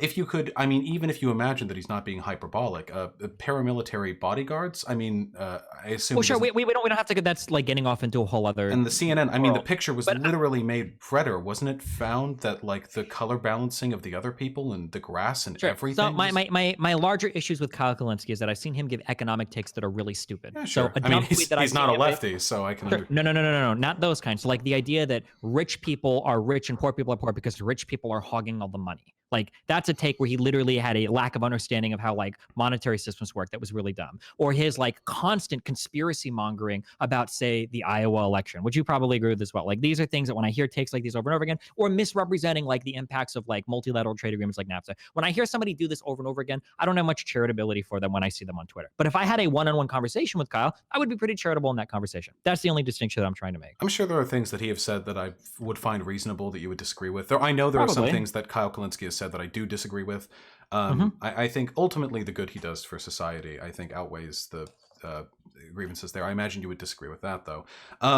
No, with I can't. I don't have like a list of all the lefty debates that you've done with Sure, and I wouldn't expect you to. Right. Yeah. But like and I understand that I'm getting a little bit in semantics here. But as somebody who watches enough of your content, I feel like I'm entitled at least to these feelings. It is a feeling that I've gotten of lessened charitability. I'm reminded most recently of your appearance on the Trainwrecks podcast. What is that called again?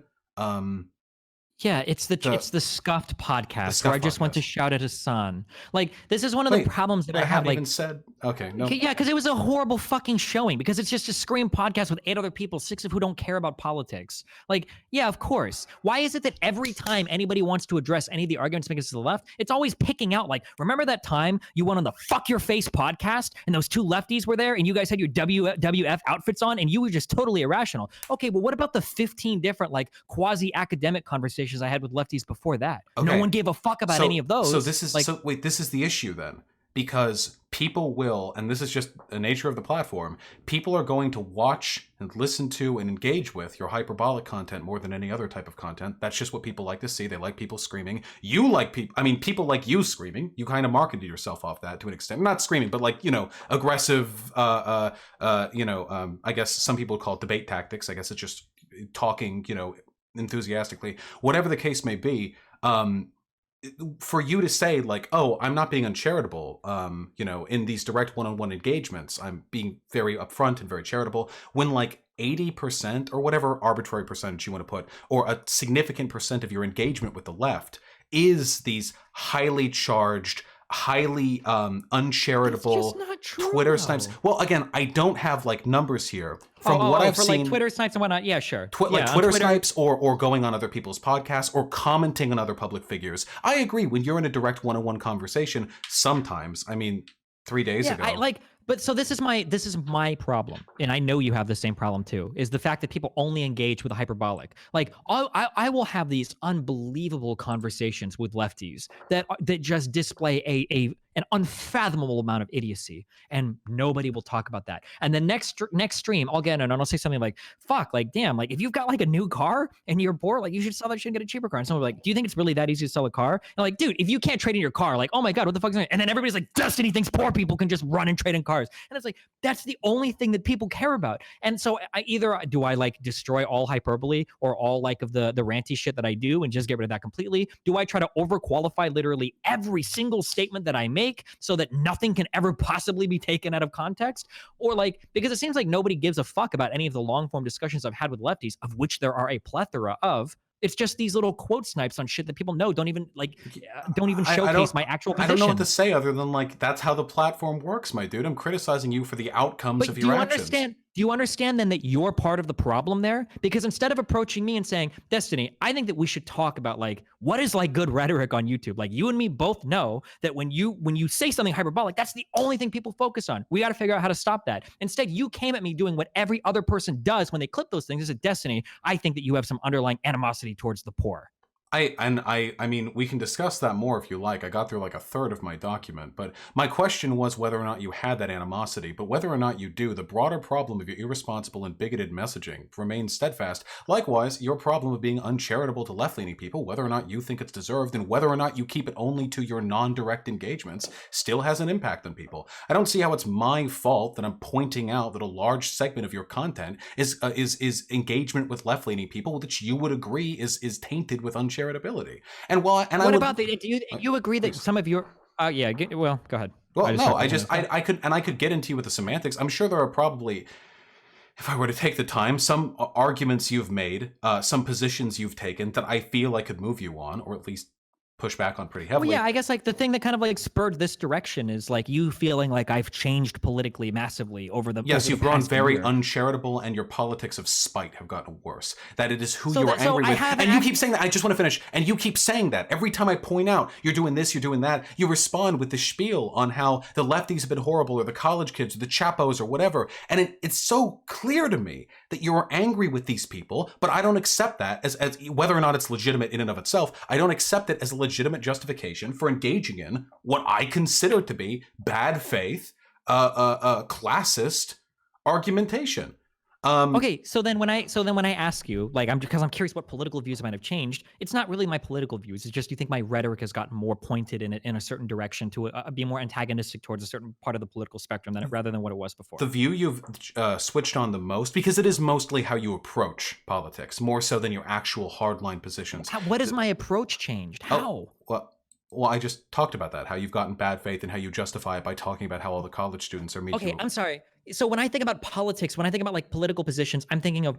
So I'm not saying that you're wrong on this. This is just where my mind is because we have a disconnect here. So if you're saying my politics has changed insofar as like how I approach certain groups online, I agree with that 100%. But in terms of like my actual like policy positions or the political positions that I sincerely and with a lot of heart argue out against other people, do you think those have changed over the past year or 2 years? One of them, two of them, very big ones, yeah. There are probably others, but again, I don't have a list of them. Though I should Sure. Okay, say, which ones? the thing, I just want to clarify, the thing you described Yeah. earlier is infinitely more important to me than actual policy positions. I've been Okay, finding that's where we're different then. I'm totally the opposite. I like policy and I like the actual arguments related to policies more than rhetoric. I No, hate no, rhetoric. no. Well, But we both respect rhetoric.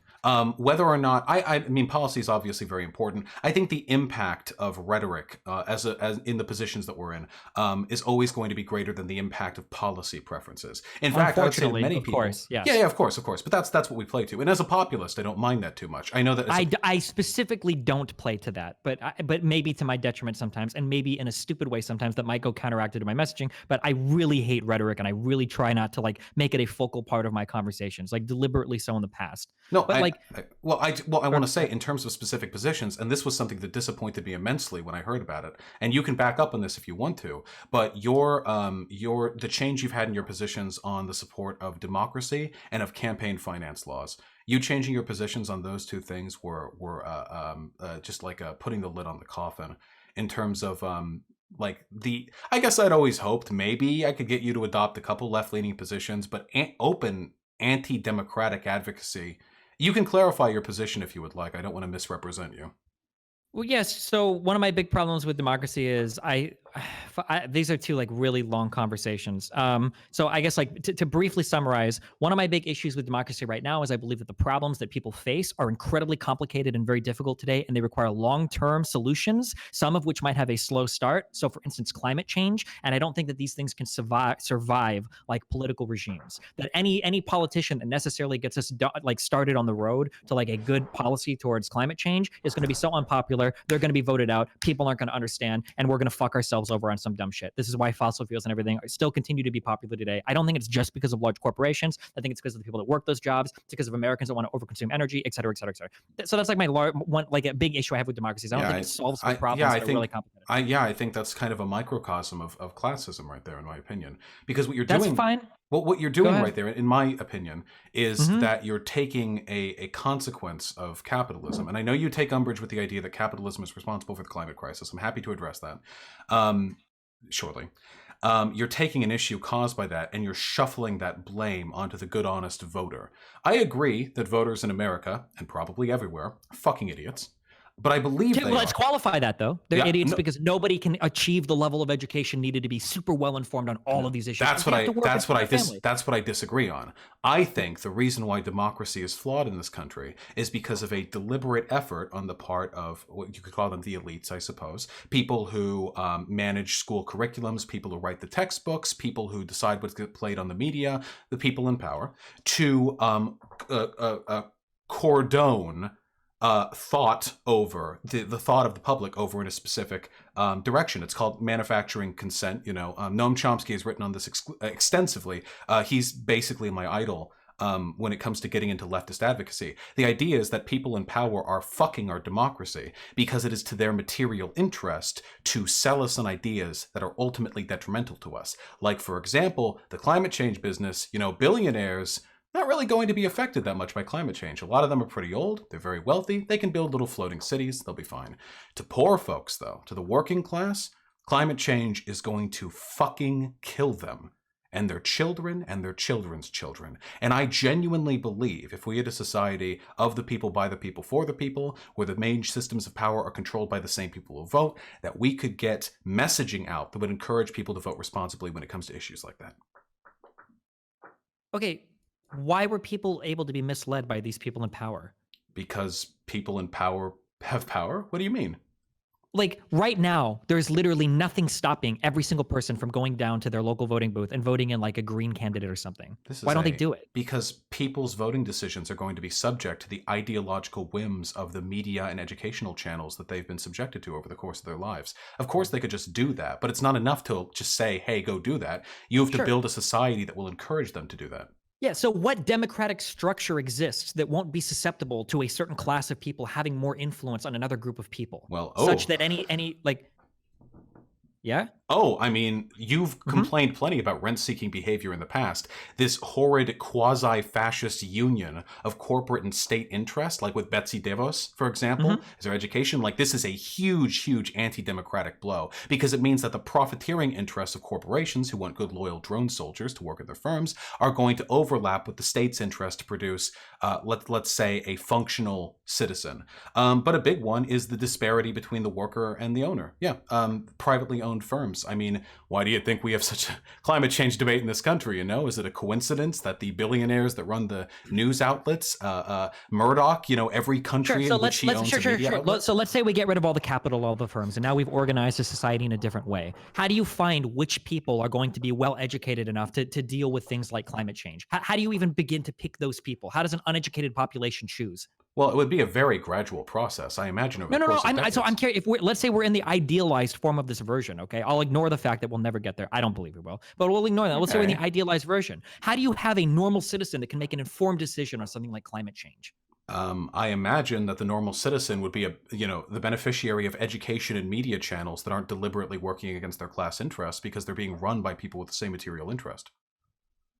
But how do you know that that person is going to have enough time to get the prerequisite? Is every single person in the society going to have like at least like what would the education level needed to be to have an understanding of like immigration of climate? Because I'm only talking about climate change is one issue, but of all of these issues, do you think it's reasonable that every person will attain a level of education needed to make an informed decision about that? Maybe you do. Every single human being? No, but a large portion of the voter base, yeah. I don't think in a fair society it actually takes that much education to understand the basic arguments being made, assuming, mind you, that politicians are not lying or being deliberately misdirective with their arguments. I think that most people can make that decision, yeah. Now, it's not easy, and there are going to be mistakes, and democracy is an imperfect process, and socialism can't fix everything. But when you look at it, I mean, facts, man. All of the big issues we're dealing with right now with an uneducated population, the biggest one is climate change. This is absolutely a manufacturing a tool of the billionaire class. Murdoch, every country that he has a media outlet in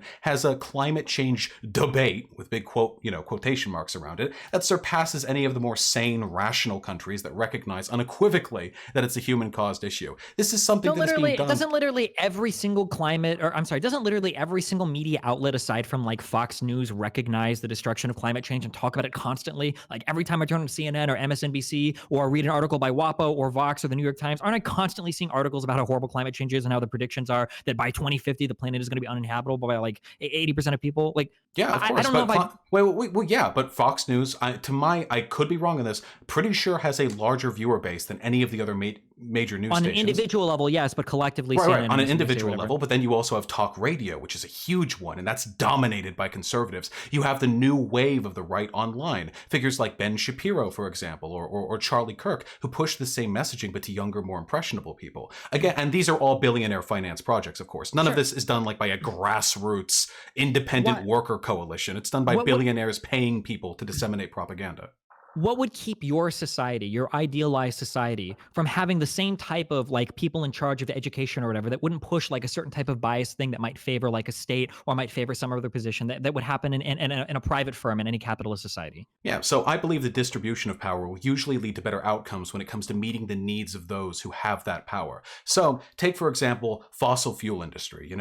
Whether or not it's collectively owned, hundreds of thousands of people work for it, or work for firms that work for it. If this is collectively owned, maybe there's a financial incentive for them to push media that lies about the problem of climate change so they can keep on digging coal up, right? Except the issue is three things. One, all of the discussions on whether or not to propagate that kind of media campaign will be done in a public democratic setting as opposed to behind closed corporate doors. Worker co-ops inherently have a more transparent structure, allowing people to see if there's any misbehavior. Two, the people who work at these firms are workers, not billionaires who can afford super yachts if the oceans rise up and swallow the United States. They're people who will be personally affected by the consequences of climate change. And three, the fact that they are collectively owned means there is no inherent disparity between them and the people who are making those ultimate decisions, the firm owners, which would lead to a discrepancy in what the people want and what the people actually get. These three characteristics, in my opinion, I can defend all of these individually, ensure that even if it's not perfect, worker-owned cooperatives are a more effective way of preventing misbehavior from massive firms and corporations. Sure. So I would push back on literally every single point. And I mean, I don't know how deep you want to go into this, but one, the idea that these debates happen in a public setting means absolutely nothing. There is a deluge of information right now that goes out publicly to everybody. You can be informed about literally any issue you want. You've got town hall meetings that nobody shows up to. You've got city council meetings that nobody shows up to. You've got parent teacher meetings that people don't even show up to for their own kids. Like the idea that like just because this would happen in a public forum, that every single citizen would somehow be bought into it, especially in a society where everything is publicly owned. So all of these things are happening publicly, meaning all of the school-related stuff, all of the every firm in society, maybe retail workers, maybe people that do transportation, that all of these are going to happen in public settings. The idea that every single citizen is going to be like hard line, like bought into going to all of these meetings and being informed about everything, I don't necessarily believe that flood of information is going to be making people make more informed decisions. For the first thing. For the second thing, the idea that there are workers here who are personally impacted by the climate change. Can we do it one at a time? Or I'm not going to leave you to leave the second, third point unaddressed, but... Yeah, sure. Let me just give my 1, 2, 3, and then you can go. Okay, on I'll write them down. Yeah, sure. So the idea that people who work here are more personally affected than the people that don't, that's just not true. That's not how climate change works. That's one of the biggest reasons why it's difficult to deal with the impacts of climate change. So for instance, when we see tons of fires in Australia that have downstream negative effects on New Zealand, or when we see pollution in fucking in China, I think can carry over like the ocean and impact parts of the United States. Like when we see like crazy shit like this happen, then you have a problem where the people who are directly at an area aren't actually personally impacted by the negative outcomes, and actually might be personally impacted by stifling those negative outcomes in another part of the country, which would give them a disincentive to act, which is one of the big problems with climate change. And then the third thing, the fact that it's collectively owned means there are no inherent disparity between them and the people making decisions. All of those people could still be incentivized to do things that are good for that collectively owned utility that are bad for the rest of the country. But now all of them are incentivized to be on board with it rather than like an evil billionaire. So for instance, let's say you've got an evil billionaire that's making horrible decisions for climate change and every worker is getting fucked as well. Well, now all those workers are keyed into making that profit too. Well, now all of them are all of a sudden incentivized to make the same bad decisions. So for example, in California, there's a massive solar farm that's ready to come online that's going to deliver some of the cheapest solar energy in the entire country, maybe in the entire world. And right now it's being blocked by one of the fossil fuel unions that don't want their plants being shut down because they're going to lose their jobs if you turn on that solar farm. These guys live in California. They work here. They're impacted by pollution as much as anyone else, but you don't feel the effects directly, so they're not as invested in it as everybody else in the country might be.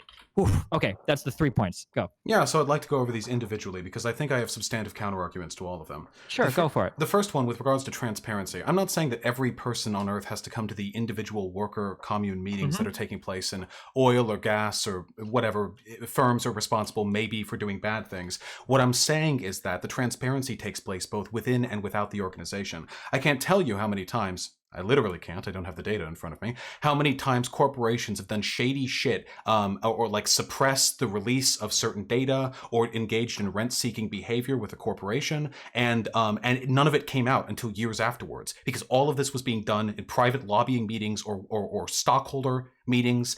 But one of the benefits of the worker co-op model is that, for one, it is impossible to literally 100% hide anything. No decisions can take place. It would be like hiding something that's passed down from Congress. Like, the information is inextricably going to get out there. There's nothing you can do about it. So it takes away the ability for certain hidden backdoor deals, which is how a lot of this climate change fuckery has gone on, and a lot of rent-seeking behavior have gone on too, have taken place. Likewise, the idea that individuals won't care, I disagree with that. I think wait. Do you want to go point by point, or do you want to do... I only responded to your 3 because you did 3 and then I responded to 3. We can go point one by point. one. Okay, wait. I've only got one more counter argument to that point. Then Yeah, we can infinitely fractal... And then Sure thing. with regards to the individuals won't care thing, it's not a silver bullet. Nothing's perfect. I agree that sometimes bad stuff is going to happen by and by, but one of the good things, again, about the worker co-op model, as I describe it here, is that the ability for people to do something is now no longer limited to them being a part of an elite cabal of like a dozen business executives, shareholders, and politicians. Now, especially in the case of like the oil industry, a worker co-op there, this could lead potentially to tens or hundreds of thousands of people being informed on the daily, information pertaining to ideas for marketing, advertising, lobbying, how are we going to sell these ideas? And that information spreads.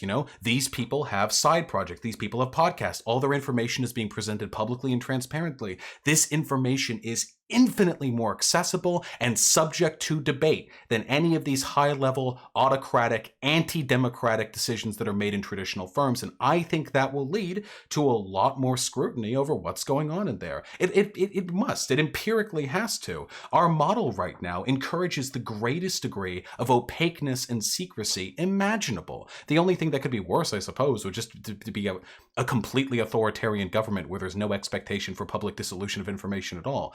But we're like only a few steps away from that when it comes to our ability to understand what corporations are doing to fuck with us. This is a step up in transparency empirically, and that will objectively lead to more interest and attention being brought to whatever nefarious doings that industry will engage in. Okay. Okay, so for the first part of this, the idea that not every person has to go to these worker commune meetings, the way that I see this playing out in reality is that these are going to be mostly empty, like all of them. That like the idea that like an average citizen is going to want to go sit in on like these random co-op meetings where factory XYZ wants to make some decision about how they refine petroleum or something, I just don't see the average citizen caring about it. Now, maybe in your socialist world, maybe that does happen where every person is like really keyed in. But aside from like very hot button issues where like something is in the news and people like are super hyped up on one particular thing, for the most part, I see most of these being empty. I don't see some level of transparency here that people care about. For instance, like all the legislation that gets passed in Congress, that's publicly readable. Nobody reads it. Like nobody cares about it. We have greater access to information today than we ever have in the history of all of mankind, and nobody's doing anything with it right now. I don't know if I necessarily agree that organizing a company in a different manner or society in a different manner is going to make people more willing to engage with it. I just think intrinsically, humans don't really care that much about it. We want to be with our friends. We want to be with our families. We want to go out and party Friday, Saturday night, and then go to work and do our stuff, and that's it. I don't think people are super invested in caring about all these high-level issues in society. The idea right now that corporations do shady shit and none of it came out until years afterward, like that can happen with government corporations as well. Like we've seen it happen with our own government. We've seen it happen with lefty governments in the past, obviously. I know you're not going to defend the Soviet Union or whatever, but this has happened with tons of different lefty related governments in the past.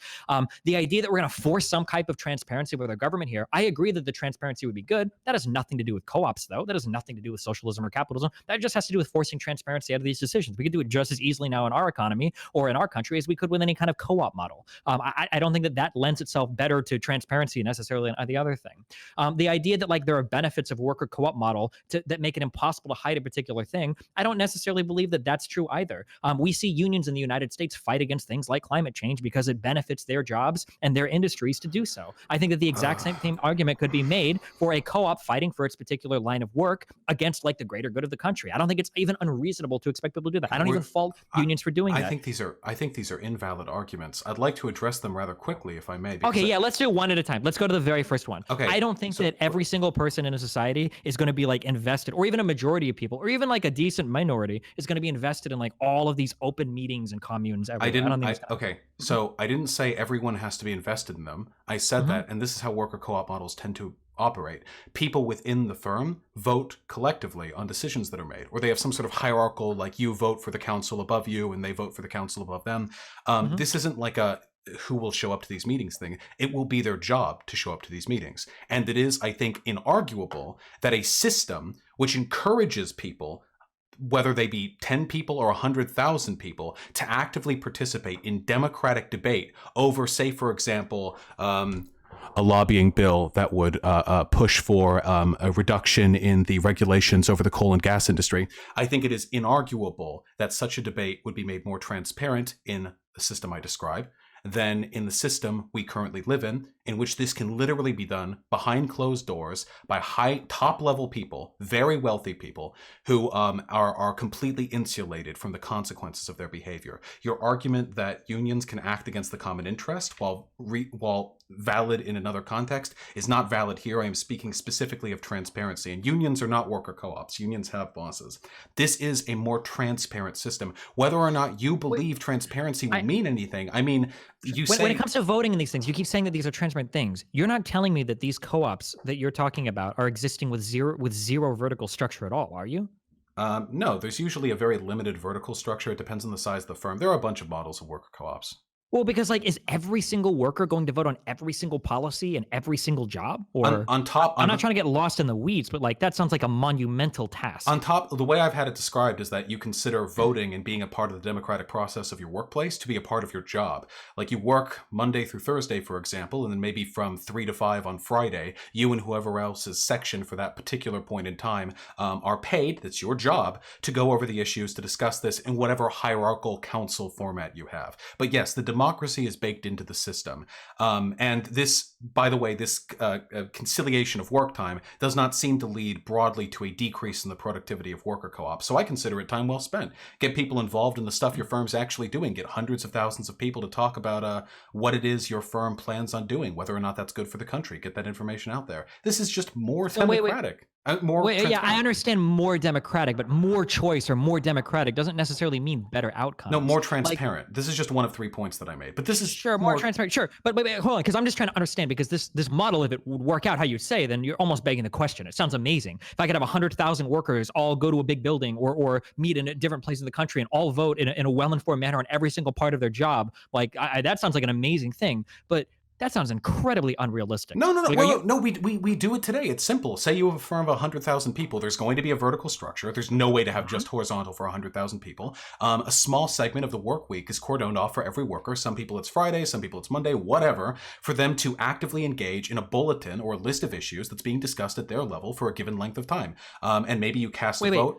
Yeah, so Mhm. you're casting votes for things that are at your given level, right? Yeah, but that inherently pertains to stuff that happens at a higher level. The worker Well, co-op but like, models.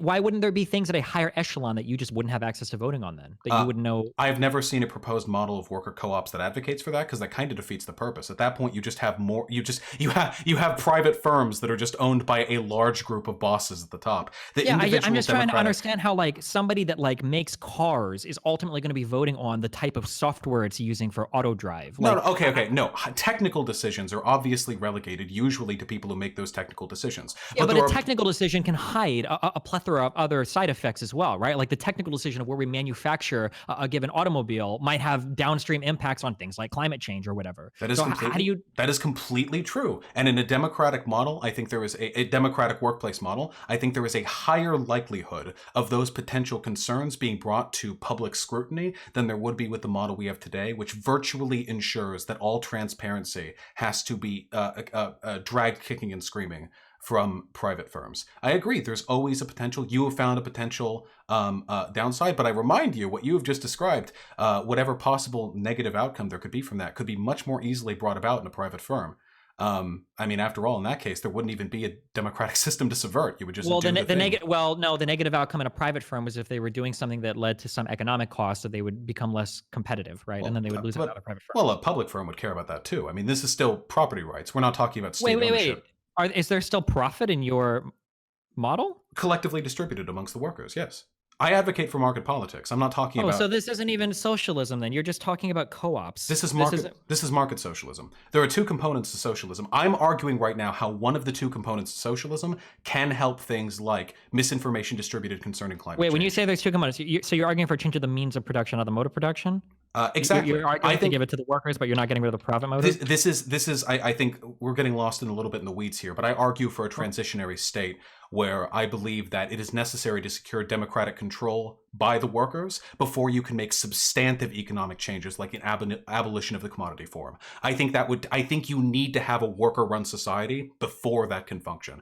But I'm advocating how step one of that process, the abolition of the private firm, could help in these issues specifically. And I didn't really expect us to get sidetracked talking about. Well, sure, yeah. Well, the problem is that given it's just like a libertarian, like given your model, if we assume that all the inputs to your model here are valid, then the outputs are you're begging the question almost, But right? everything I'm talking about is empirically demonstratable. Worker Well, co-ops it's exist. not, of course not, right?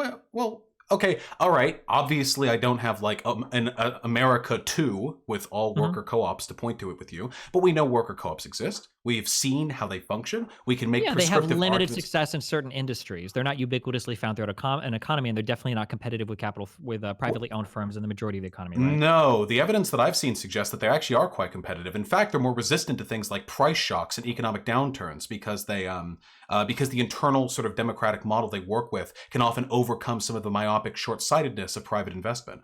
I guess we would just have to compare data they're notes. more resistant, but one of the reasons why they're more resistant is because they're harder to start, right? They Like if it's are. much more harder to get a firm off. Yeah, of course, a co-op is harder to start than a privately owned firm because a single person can start a privately owned firm. But that's not an argument against the efficacy of worker co-ops. That's an argument against a system that makes it harder for people to start worker co-ops. No, if we took all the firms that What I'm exist saying now, is that you can't say that your models work because they are more resistant to change. If they're harder to get off the ground, then of course they're going to necessarily be more resistant to shock in whatever's going on in the economy because they were harder to even get started in the first place. So the people starting them are probably in a position where they can more easily absorb losses. I don't think that just because they're harder to get started necessarily means that they're on a better foot when it comes to withstanding price shocks. One of the reasons they're hard to get started is because banks actively discriminate against loaning to people who want to start worker co-ops. There was a really great write-up that I read on that. Obviously, worker co-ops are a very untraditional, or very unorthodox model of organizing a business. So a lot of banks, they don't want to invest in that. They don't trust it. I haven't seen any evidence to suggest that there are like substantial limitations of worker co-ops that would prevent the efficacy or like the sustainability of a broad market socialist system. But I will admit this, and I guess we can move on from this point if you would like to. There is very little research done on worker co-ops. It is a surprisingly... Yeah, of course. I'm in favor of doing more to get worker co-ops off the ground. It just seems like one of those things where like if co-ops were really these massively successful models, I don't know why there wouldn't be private citizens that are going out and like just dumping a ton of money into co-ops to get them off the ground. I think they're of relatively comparable levels of success and stability compared to private firms on average. But I think the main reason why that's not happening is because the people with the capital to invest in starting businesses want to own the business. They don't want to share it. That is not true. Oh, People that are investing capital just want like shares of the revenue or something. They don't necessarily want a lot of people that make investments in capital don't want to be business owners. They just want to have shares of a company. They just want to collect money off of it, or they want to like make a loan to somebody and make money off of it. Yeah, but they don't want to like actively run the business or be a manager or something like that. But they wouldn't in a publicly owned model. You think there are going to be shareholders for a worker co-op? Well, no, but like I could, for instance, let's say that co-ops are a really good model. I could find 10 workers that I think are gonna like generate a successful business. I could lend each of them $100,000, and I could say, okay, well, you guys have to pay me back, X amount in interest in over 10 years. And if it's a really good model, then they do it. They pay me back, and then they own the business and they have everything, and they run off their stuff on their own. Yeah, but a lot of people don't believe worker co-ops can succeed, and there's a lot of good reason to have that bias. We live in a society that has heavily normalized private firms, but the returns for being a shareholder. Wait, no. I reject that. There are plenty of businesses that jerk themselves off over saying they're like employee-owned like businesses. Well, for one, most of them are just the same. Most of them are fucking lying. I got my haircut. I got my haircut at a place that said it was worker-owned. Turns out all the barbers there were just contractors. That's the Of course, they opposite contract out the seats. Well, yeah, so they contract out the seats, and the people they're probably employee-owned by the two people that own the shop. So yeah, cool. Great. I agree with you. That's bullshit. But I'm saying like I don't think that somebody reads like, oh, we're an employee-owned store, like, oh, evil co-ops. I don't think most people know that. No, I don't. So I don't agree that there's that like bias in society. It's not that overt. Most people just think of a business is a thing where a boss like controls the business and you have shareholders, and that's that. Most people's understanding of these things are very simplistic, and the normalization of Sure. private firms over worker co-ops will lead to some biases when it comes to I funding. agree with that. Also, But shareholders will always get a better rate of return from a private firm because you can't own shares in a worker co-op. It's already collectively owned by the workers. You can't. yeah, but if the worker co-op it like will outperform private firms so easily, there should be people who are willing to compensate a capital investor for that, and then just get those businesses off the ground. And Like that should be. sometimes they do, but just because they perform well doesn't necessarily mean they're going to blow everyone else out of the water. And just because they perform well doesn't necessarily mean that's going to always return well for people who invest in them. And banks, I mean, banks have been. It's not as though banks are, strangers to being tight-fisted when it comes to loaning to enterprises or ventures they don't trust. I mean, look at all the subprime, mortgage shenaniganry we've been dealing over the past decade. Sometimes they're a little tight-fisted with their investments. I think there are a lot of explanations as to why worker co-ops haven't surpassed the private firm model, that can't just be reduced to oh, well, if it hasn't already taken over, then it can't be that good. Well, I guess I'm just in a society where capital can flow pretty freely. Like if these were profitable models, I think people would I think the money would find its way there. When Well, the we've got people people that with hide drugs in their stomach to come across the border because it's profitable to sell them, at $15 or whatever to people. I think that if capital could find its way to co-ops and make money, I think that there are savvy people that own capital that would do that. as long as they get good returns on it. But you're not going to get that if it's a worker co-op and you're a shareholder. If you're a shareholder and you invest in a private firm, you get returns from that until you sell the stock. That's, congrats, you've made a tremendous amount of money. With a worker co-op, you get the interest on your loan. You don't get to be a shareholder of a worker co-op. There are plenty of reasons why a good system that has been proven to be better on the people who work there wouldn't take off all the way, due to the normalization of private firms, due to the fact that banks are a little bit stingy about loaning out to them, due to the fact that a lot of people who are otherwise involved in the investment of early startups wouldn't be interested in doing so with a worker co-op because they're not going to be able to get stock in it if it ever really gets big. Sure, okay. I guess it these are valid arguments. I mean, well, they are, but not really, because we're both just kind of reaching right now. Whoa, no. I'm making I would just concrete. say right now your biggest problem is you're telling me that co-ops just can't raise money for shit. But I would tell you that in today's economy, especially on economic downturns, when people are desperately looking for safe investments, right? That's where where people sometimes are desperately looking for safe investments. If co-ops were such these rock solid firms that are so tenacious, you would have the capital out there that you could borrow from somebody that would help you grow a company. That there are worker co-ops out there, but a lot of them but aren't clearly not that many. They're a very, very, very small percentage of the Western world. You can find one big one, Mondragon, and that's it. And the exact same case was back during the early days of laissez-faire capitalism, when we were transitioning from what's the pre-feudal capitalism, whatever it's called. I forget the technical term right now. Yeah, this isn't a good deductive argument, because we made arguments against the prior system, but then we switched to one that was better. Now we could do that with every single system. No, that doesn't work. The argument is that sometimes there are social and economic reasons why you do not immediately transition to a model which might be better, not necessarily for the people in power, but for the people who actually work there. Our broader economic direction is controlled not by the average worker, but by a small group of highly influential economic elites. I think that's pretty. I mean, yeah, they're the Wall Street guys. They pretty much control the direction the country goes in economically. Mercantile capitalism. Thank you, guys. So the idea that, again, I should be very clear about this. Worker co-ops aren't a one-size-fits-all solution to everything. I think they increase transparency, democracy, worker happiness, and they do it while keeping within a reasonable range of the productivity of privately owned firms. Sometimes they do a little better, sometimes they do a little worse. I think it's a straight upgrade that faces institutional opposition for reasons which are not necessarily tied to the efficacy of worker co-ops. And if you want to just say, hey, let's wait for the data, let's go for it. Sure. I'd love to get I would data. I'd say, I mean, I don't even know if I'm not even necessarily opposed to this model. Everything you've described so far is still literally capitalism. You still have capital, you still have commodity production, you still have wage labor, you still have profit. You haven't changed your mode of it's market. It's called market socialism. I mean, you can call it a transitionary period between capitalism and socialism. I still want the abolition of the commodity form down the line, but I consider that to be a much bigger change to society than, I mean, comparatively speaking, just getting all the firms to be publicly owned, that's nothing compared to restructuring society to abolish markets. That's way harder. So we should, I say we shelf that one down the line. Work right now on some big problems: industry transparency, class divide, income inequality, and democracy in our workplaces. I think I have strong empirical arguments for the implementation of this system, and all it takes is a good advocate.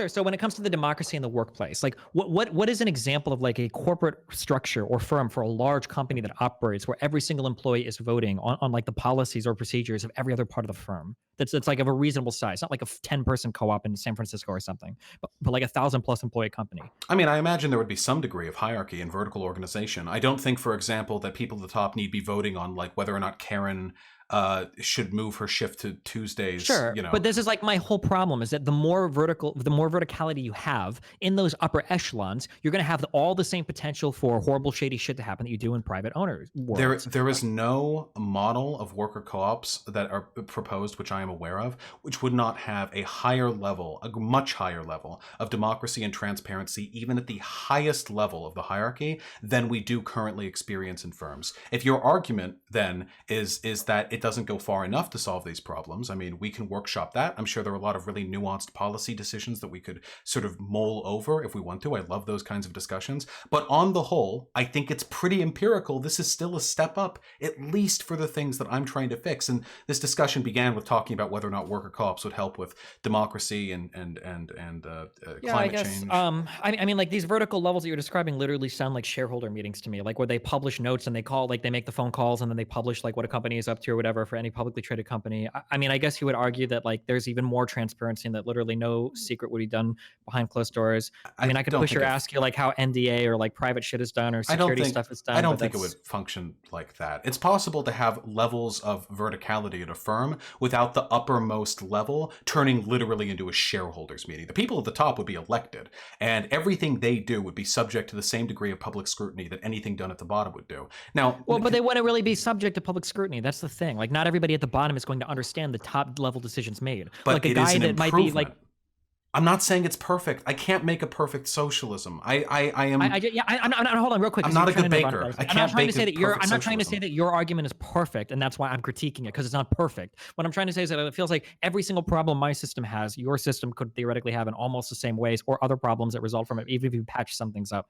Wrong. But the worst version of my system would be empirically better in the ways that I am describing it than the way it is now. The worst version. You can't say it would be empirically better without having any empirical data. You can look at how worker co-ops are organized. There is a greater degree of transparency and collective action. But we have a massive selection bias when there's a filter there, so we can't really say that. If it's so much harder to get them off the ground, then you're already probably selecting for a group of incredibly successful co-ops anyway.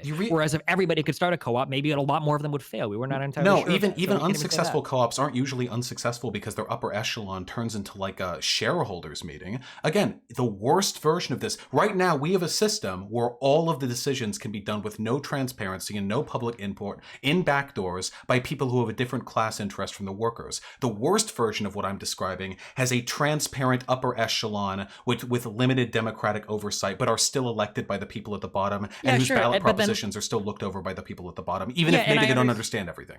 Sure, and I understand that, but my counter argument to that is that when people go, even every 2 years in midterm elections, and they go to vote on like who their state generals or whatever, or like their the people that like the judges or whatever for their particular counties or for their particular states or for their particular, like when people go to vote for this shit, it's literally all done down ballot. Nobody knows any fucking idea about what the fuck they're voting on. Like it's literally down ballot.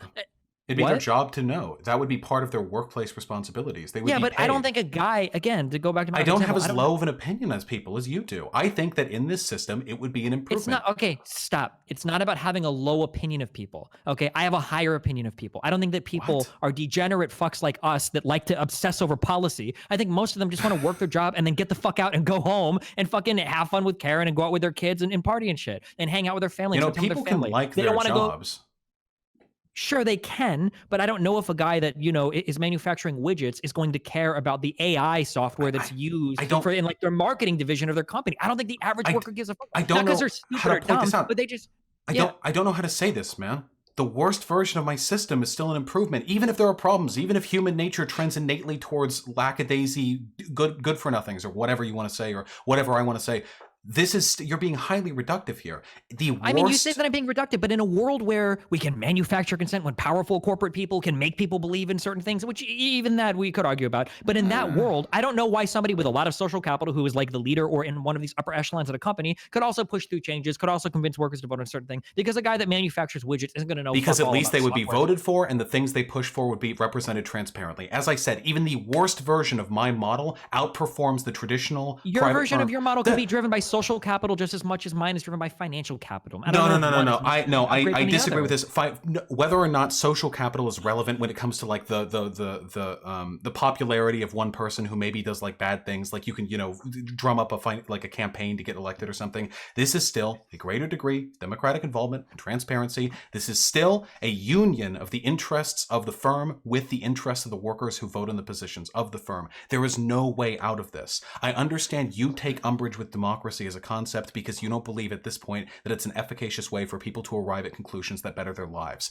I say, and I think there is a lot of data to support what I am saying right here, is that that is a manufactured state by people who make money and a hell of a lot of social acumen from ensuring that the population is kept mostly in a stupor.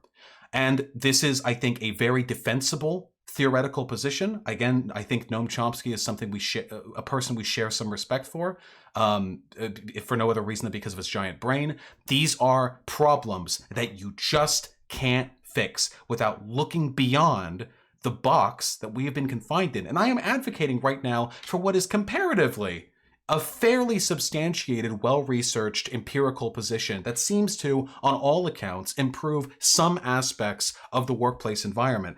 Sure, I understand what you're saying. Why are you so cynical, man? Why can't I I'm sell not cynical. you? But there is no empirical data that these models are actually producing the outcomes that you want. They're Yes, like wait, in a yes, there is. theoretical level, Yeah. they could. Yes, no, there is. Worker co-ops that exist now, you can look at their internal structures. Now, is there a worker co-op that single-handedly controls all the like oil production of a G7 country? No, I can't look at that. But we have something approximating a very good understanding. Our understanding right now of the worker cooperative model is better than our understanding of the laissez-faire capitalist model when we began to implement that system broadly. I completely did. When the majority of the economic literature has to do with the current capitalist model we have, I don't know why you call it laissez-faire capitalist, but with the current capitalist model we have now, and from an mercantile academic capitalism. investigation into like co-ops and everything, we've already admitted in this conversation is relatively scarce. I would disagree. No. At the very beginning of the implementation of laissez-faire capitalism, we have post-enlightenment. People believe, hey, wouldn't it be cool if individual capital decisions could be made by the blah blah blah? John Locke, Adam Smith.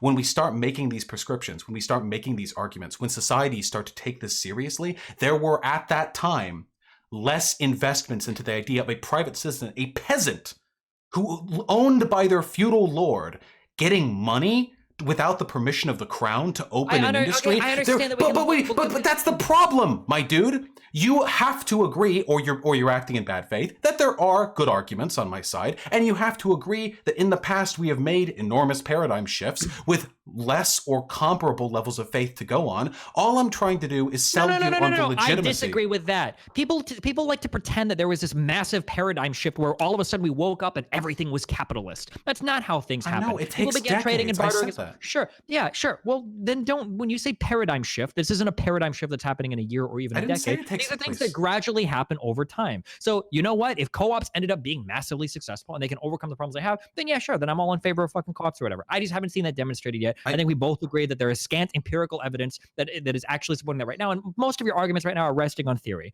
The idea that like once these things, grow into larger models, then hopefully workers will take an interest in their job. Hopefully they'll vote on things in ways. Everything I've described is already happening. The only thing that we're talking about right now is nothing scale. You've described. You haven't given me like I'm not trying to pin you down on one example. But like the fact. Okay, please. The fact that there is like a large scale firm where all of the workers are like democratically voting on things like across the firm, that idea seems impossible to me. Wait, it's not. It's happening. Okay, again, I don't have data in front of me. I didn't know I'd be bringing a list of this. Yeah, I understand that. I don't expect you to. Okay, do you think it is conceptually impossible for there to be a widely horizontal, not very vertical, democratic firm that operates in the way I've described? Across like more than like a 10 employee firm. I'm sorry, hold on. I was being hyperbolic. Like across like a large business that has like 150 plus employees. Yes, I believe that type of horizontal integration would be incredibly inefficient. Maybe it's possible, but I don't think it would run anywhere near the level of efficiency that But there a are firm worker today co-ops runs. larger than that. They just have a degree of verticality to compensate. Usually they have wage caps, like the most paid person can't make more than 4 times the least paid person. And Yes, there's but a so lot of like if we nuance there. sure, I understand that, but if we look at a large federation of co-ops like Mondragon, for instance, somebody likes to bring up, like these people aren't voting across the entire co-op to figure out like how things work, right? Like all of the votes are relatively contained within the different echelons of co-ops, and there are co-ops owned by other co-ops, and it essentially works like that. It's not like an entire horizontal Well, yeah, structure. It still has a ton of verticality to it. Well, that's why I didn't bring in the Mondragon Corporation, because what a lot of people think it is like one singular firm, but in reality, Sure, the when it's a Mondragon. federation. Right, yeah, exactly. I have seen. I mean, I can look into the specific data points on this. I don't think you have any empirical arguments as to why a singular worker co-op would collapse if it had a given number of people. I think it's just a matter of normalizing the structure. Well, I don't for it. have that, but I know, for instance, it's very hard for co-ops to grow. That's a very big problem with them. That's why a lot of them end up being stables, because they can't actually grow, so they don't experience that point of failure. Because once you start a co-op, it's hard to bring in new employees because you necessarily dilute the shares or the ownership of the business of the original people that own the co-op. Like I know that's one problem that co-ops face when it comes to expansion. Yeah, that's absolutely true. That's one of the reasons why the federation model has taken off. Because when you add new employees, rather than adding them to the existing firm, which then splits the pie a little bit more, you open an entirely new firm that's just a separate bubble of a broader collection, a broader federation of worker co-ops. But that way the wage is split amongst them. I'm not saying that's a perfect model. I'm just saying I acknowledge that this is a potential. But you have to acknowledge that once we begin talking about federation, so for Shad to understand what that means, a federation means you have a co-op, and then under them is another co-op, and then another co-op. Well, now we're back to shady business deals that happen in one co-op that another co-op can't vote on. Like if you're in a federation of co-ops, you now no longer have a say over the co-op that might be the one that owns your co-op, and you're basically like a capitalist firm at that point. Except instead of having a single owner or shareholder, you're owned by another co-op. Still a greater degree of transparency, though, as the things that go on in those other co-ops above you are being democratically voted on. I don't like to invoke Mondragon because I don't think it's an ideal model for a federation. Also, their wage threshold is like 8 times the wage of the lowest person, which I think is excessive. It doesn't matter though when it's within a single co-op, because if I need to hire some low-wage workers, I could spin off another co-op to do it and have a lower co-op that pays those people lower as well. So it's not. Well, really I think some of the co-ops in the federation are quite large, though. That's where the wage, like the dividend is, where there are conceivably some people making quite a bit more than the lower ones. Whatever the case is, I'm not arguing Mondragon is the ideal sort of form here. You and I both agree on some things here, and I think we should focus more on what we agree on than things we disagree on. If we wanted to talk like policies to like move us there, so for instance, if you were to tell me I think that banks should loan money more favorably towards people that have co-ops, or maybe we do like a 10-year trial where those loans are like subsidized or more favorable, I would 100% be in agreement with that, because I think it'd be really interesting to see how that experiment plays out. Yeah, okay. And I think you would be able, right? Yeah, okay, because right now, one of the consequences, if you believe my interpretation of why climate change is such an issue here, which is that it's been manufactured consent, which I think is a very, very agreeable assessment, then private firms have literally destroyed the planet, or at least are on the cusp of doing so. Now I know that's a very complicated with a ton of other variables that go into it, but it is undeniable that the business class of this country and other countries have implemented both through rent-seeking behavior and through media campaigns a system which turns climate change into a debate that never needed to happen. Yeah, but the problem is non-capitalist. So like if we look at the USSR, for instance, this was a country that clearly was not capitalist. I defend nothing about the USSR. I'm not saying you would defend it, but this is a place where even without a profit motive in place, that the industrialization of this country led to the widespread destruction of a lot of different ecosystems. But that is where I catch you, my friend, because it is not indeed, you are correct, capitalism that's the issue. It's hierarchy. A difference between the interests and needs of the people who make decisions and the people who have to live with them. The USSR was deeply hierarchical, as is traditional capitalism. But that doesn't make sense, though, because everybody benefits from climate change. Well, that's the thing. Billionaires, you can look into articles right now, the very, very wealthy people who are, again, the ones who are pushing all this anti-climate change propaganda, or like that it's a hoax or whatever. What I'm saying is that right now, everybody, especially poor people more than rich people, benefit from the destructive behaviors that contribute to climate change. If we right now were to tell every person on the planet, listen, climate change is coming, no more fucking cars, who's going to be hurt the most by that? Yeah, but it's not going to be billionaires, it's going to be poor people. We wouldn't have had to make that trade-off if 40 or 50 years ago we had listened to the data that climate scientists and the government had been putting out. The stuff that was papered over and not Sure, but broadly even 40 or recognized. 50 years ago, the massive consumption of energy has probably benefited, like in a next energy consumption unit, like marginal value, it's probably benefited poor people more than wealthy There have been people. So people who have literally been killed because of their involvement in the development of green energy. The only reason we're in this position right now is because very wealthy people have been living it up on the profits of oil and gas. No. Every single person in the No. Western world Well, hold on. Wait. greatly I'm not. enjoyed all of the activities I'm that have not saying. contributed to Wait. I'm climate not saying change. they're not. But I'm not saying they're not. You're acting as though that's relevant in some way. The wealthy people have benefited from this system, and now they do not face the consequences. But they it's not just the wealthy people. Please. I understand that poor people also benefit from the consumption of coal and oil. I recognize that the existence of cars in this country, as unlivable as it has made Los Angeles, and you and me know that better than most of the other people here, it has generally been beneficial. Nonetheless, when it comes to making decisions about how to transition our economy, it was the decisions of the wealthy that led to the supplanting of information that could have made this. That's not true, though. A lot of that is driven by literally consumer demand. Like, do you think the wealthy elites were the ones that decided to manufacture air conditioning for poor people? Like, the impoverished people would actually be like, yeah, actually, you know what? I love bacon to death in the Arizona sun. No. Hold on. Don't say, why am I doing an extreme hyperbole? It's irrelevant. I'm not saying it's a hyperbole. You're trying to argue that the existence of hierarchies is what's driven us towards climate change. My counter argument is a much simpler, much more explanatory model that says industrialization has yielded a lot of incredibly beneficial things that poor people care about even more than wealthy people, because wealthy people don't even need industrialization to have these things. But the poor people that benefit from these aren't going to vote these away magically just because hierarchies are eliminated. If anything, they push for them even harder. There are so many things wrong with this. I feel like you're not understanding my point. Okay, I'm not trying to. Okay, hit me up. But okay, so it is a fact that this narrative of ambiguity as to whether human beings are the ones causing climate change, or whether it's even a thing at all, is in large part being funded by black money from billionaires. The media outlets, whether they be YouTube channels or talk radio or Fox News, these are deliberately being put out by the wealthy. That is on them. That's not a consumer demand thing. That's not them meeting the needs of the people. That is them doing it for a specific reason. And the reason why they do it is because they make a lot of money from people not taxing or putting regulations on gas, oil, coal, whatever. The reason this is an issue, broadly going back, is because while it is true that people are going to have to make sacrifices to their individual level of energy consumption to prevent the entire planet from catching fire, that doesn't change the fact that this conversation has been made agonizing for the existence of a divide between the wealthy and the poor. The poor get to melt. The wealthy get their yachts and their survival bunkers. By the way, there's an epidemic of the wealthy people building survival bunkers. They know what's coming. They didn't try to stop it. They made a lot of money from it, but they know. Whether or not the individual consumer has benefited from this doesn't change the fact that if it weren't for the influence of massive corporations distorting data and engaging in rent-seeking behavior, 70 years ago, we could have had public conversations in the media from media corporations run by the workers for the workers, talking about how, while it must suck, we're going to have to reduce our level of energy consumption. Otherwise, in a century, we're all going to be living underwater. So you think 50 to 70 years ago, you think that all the people, all of the workers that were in charge of owning all of these different fossil fuel companies, if that had all been left up to union-related people, you think that all of them would have said, listen, we need co-op people? Yeah, I mean, they're completely different things, but yeah. So you think that all of the co-op people that were co-owners of their boards, they were co-owners of their firms, all of them would vote away their own jobs, or would say, well, we need to get rid of our jobs because we think that downstream we might be doing like negative things to everybody else in society. And then everybody else that lives in society would be like, yeah, you're right. You know,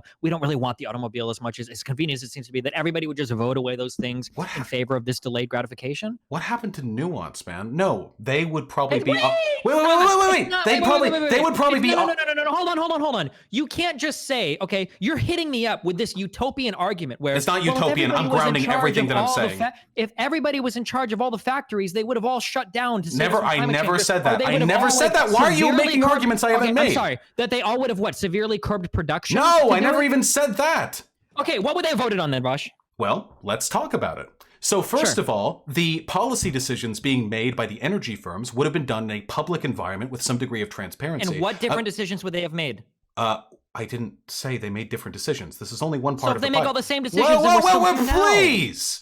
They're not the only factor in this equation. So the decisions they make are more transparent, which means they can't put as much effort into hiding inconvenient data from people who might be interested in it. The government, which is no longer captivated by rent-seeking behavior and is more genuinely beholden to the people, turns a more scrutinous eye towards the oil and gas co-ops, rather than being completely fucking bought by the energy industry, as the entire Republican Party is currently. The media, rather than being in bed from the shared class interests of the billionaires who push propaganda on the mainstream news and the billionaires who operate privately owned coal and oil corporations, starts to talk about the decisions the oil and gas companies are making, which the publicly available data on climate change suggests will lead to the destruction of the planet within a century. This all the information systems has been publicly available for decades, and the media barely covered it. Many portions of the media will actively deny it. All of them funded by billionaires. It's a ton of tiny little dominoes that stack. There's plenty funded by billionaires that are reaffirming that climate change is a huge issue. This data has been out there and people haven't cared. And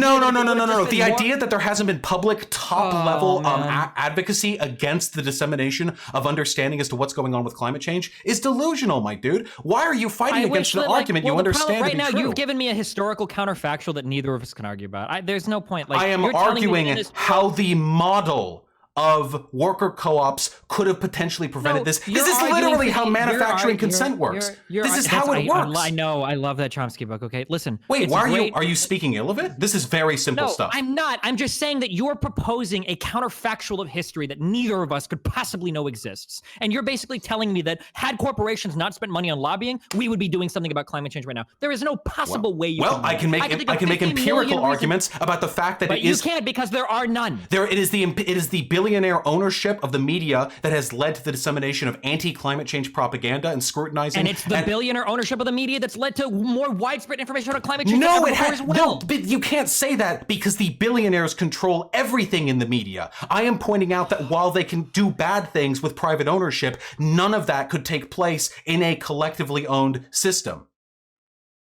Did the companies not lobby for the government for anything? There would absolutely not be lobbying in a worker cooperative system. Okay, I guess in this, I don't know how to tangle with your hypothetical system where everything will fall into place. This is just a simple application of the idea that nothing in your system is simple. It is the most it begs the question of every issue you're arguing. I guess in this world with this hypothetical amazing system where there's infinite transparency, never said infinite. Why do you have to strawman everything that I say? Where it's not. It's just like I haven't been strawmanning a single fucking argument you've been making, and I am making concrete arguments about how a disparity in the interests of the people with power and the interests of people who have to live with the consequences of that power leads to negative outcomes. This has been the case for all of human history, from emperor to slave, from feudal lord to serf. We've recognized that all of the problems we've seen throughout history, or at least a great many of them, have been exacerbated by the fact that the vast majority of the population has next to no say in what actually goes on in their lives. And all I'm saying is that maybe we could put a little bit more effort in applying this historically verifiable principle to our current economic system. Your historically verifiable principle isn't manifested in an entirely new, highly theoretical model and organization of society. Worker co-ops you are have to do theoretical. this policy by policy. They exist. Like when you tell me, for instance, no lobbying exists, what the fuck does that even mean? What do you mean? Why do you think lobbying exists?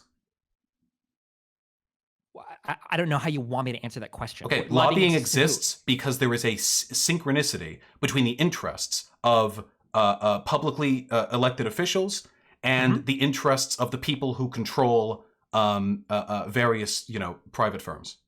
Sure. Right? Wait, do you think all lobbying is bad?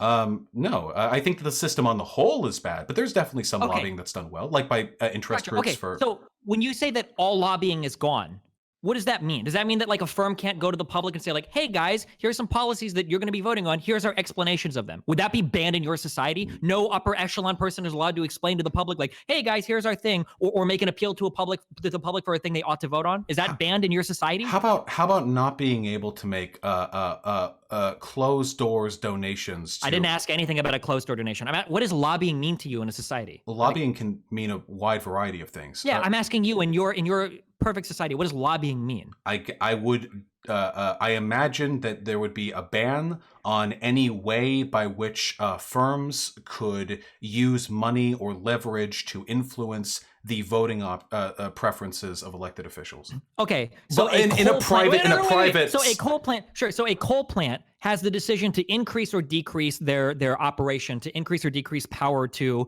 the given city or whatever, and that's it.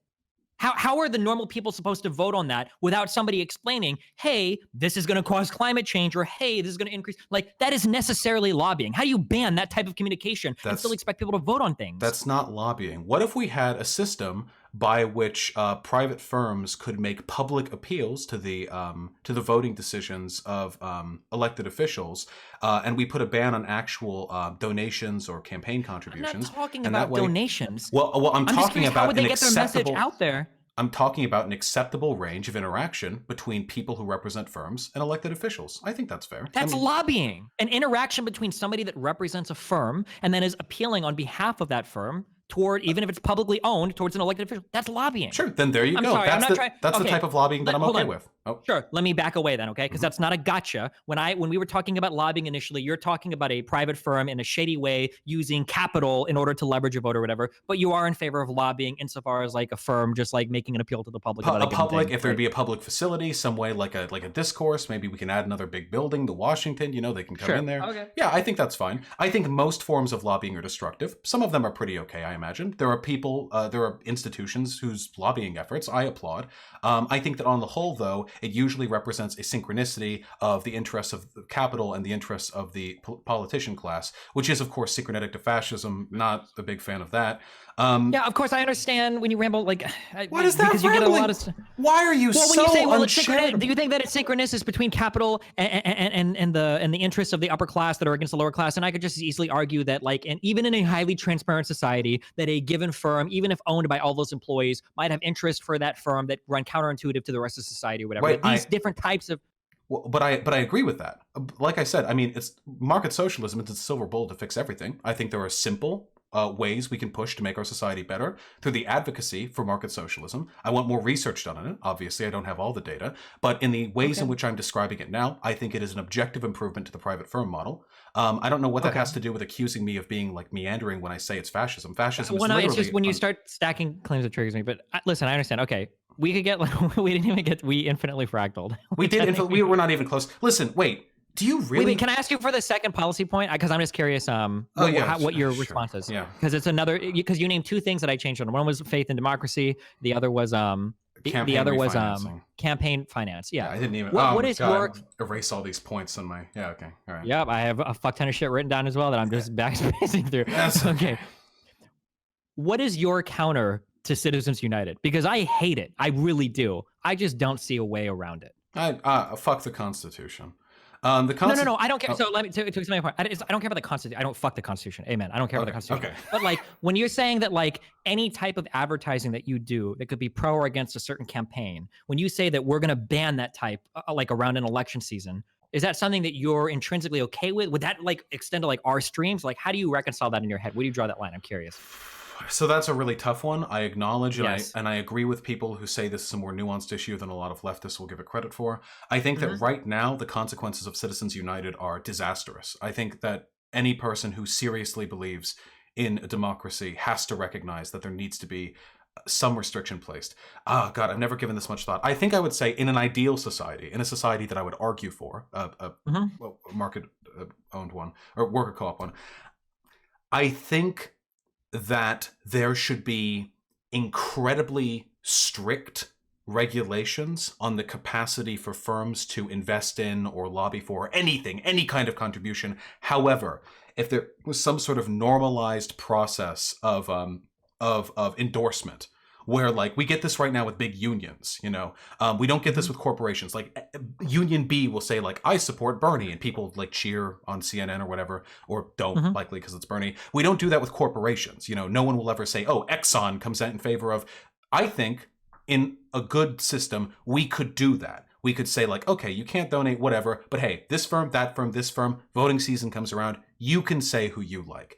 And maybe that even has some malicious consequences. Okay. So in terms of this being a major policy point, I don't think you and I even really disagree. I just fall to one side and you fall to the other out of caution. I don't like the system we have now, but it seems to me that if you take the opposite position, somebody could literally say, let's say that I talk positively about Bernie Sanders for 10 months on my stream. Let's say that the equivalent cost in advertising for that comes up to hundreds of thousands of dollars, and somebody sues me because they're like, listen, you've made an in-kind donation to this campaign with all that coverage. Like, you're not allowed to do this. This is like banned because of our position on Citizens United because we reverse that change. Like, I don't know the workaround for that. Yeah. Like, should a super PAC exist that wants to donate money to climate change if that's anti-Republican? Like, that's a really fucking hard one for me. If there was like a silver bullet answer that killed super PACs but didn't threaten I hate saying freedom of speech, but like really, like I should have the freedom to find like like that. It's one that really bothers me. I wish I had a clear thing on it, but like, yeah, fuck. No, I agree. What, like, there's no line that could be drawn that wouldn't fuck somebody over. I feel like, and everyone to the right of that line would go like, hey, fuck you, why can't we? But yeah, this is a destructive system as it exists now. There has to be some threshold. I don't know. There's no way Citizens United is ever going to be repealed, though. At least not within 20 years, not with the courts stacked as they are now. So I think we're just going to have to get used to it. Well, listen, Pete Buttigieg just talked about stacking the court. Or no, wait, no, he didn't. I think that was Amy. I don't know who it was. No. Okay, listen, I love you, buddy. Okay, wait, Any please. final closing thoughts? Yeah, anything. Yeah, go for it. I'm not in a rush. Go for it. Yeah, okay. I didn't expect so much of this to turn into advocacy for socialism. Listen, I understand that you've had bad interactions with left-leaning folk, and a lot of the interactions I've ended up taking your side on. I've been publicly critical of, like, for example, Hassan in the past, though we have very different opinions of him. I quite like Hassan, but there have been times I would really, really like it. And I can't tell you this is a thing that's happening, but I feel like it is. If you maybe dialed back on the spite 20 or 30 times. Because I feel like, if nothing else, a conversation between you and I is instructive of the fact that it's possible to have good faith engagements with left-leaning folk. Just, I feel like it becomes harder for that to happen, or to push you on certain issues when you're so willing to come at them hard. Because right now, and I can't get into this now, but right now it feels like you can imagine the end of world. You can imagine the end of the world at the hands of capitalism, but you can't imagine an alternative. That's a common socialist quote, and maybe it's not perfectly applicable here, but it would just be nice if you could dial that back slightly. Okay, I'll try to be a little nicer in my takes, or I'll try to qualify what I say a little bit more, okay? So when I tell somebody to fuck off because they can't find a job, I mean that motherfucker in chat, not every poor person that can't find a job right now, okay? Listen, incremental steps. Can we... all right, well, hopefully we can talk more in the future. I understand it's inconvenient for you to jump to YouTube, but one way or another... Soon in person, right? Yep, and we're gonna get food. And hey, you know what? Maybe now it'll be a better faith discussion. Because man, that last discussion we had was not high conducive to forward movement. Okay, I love you, buddy. Be careful. All right? Hey, trans rights. Trans rights. There you go. Now you're an SJW. Wait, hold on. I don't sign on. Are you in trouble with trans people right now? I don't sign on to any of Vosh's edgy anti-trans jokes, okay? I'm not like that. No, only a little. Only a little bit at the moment. I Hypocrite did like a cut together like hit piece or something. But I think I'm actually pretty uncanceled at the moment, believe it or not. Okay. Maybe I can get off D-Live soon, get back to YouTube. I don't think Twitch is ever going to let me back on, though. Someday, I believe in you, okay? I'm fighting for you behind the scenes, if for no other reason because it's annoying to have to go to YouTube to talk to you. I want to see screenshots of you talking to your partner manager. Thank you. Have a good one. Okay. Bye.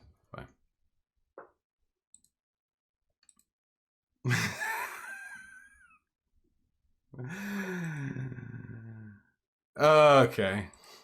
All right.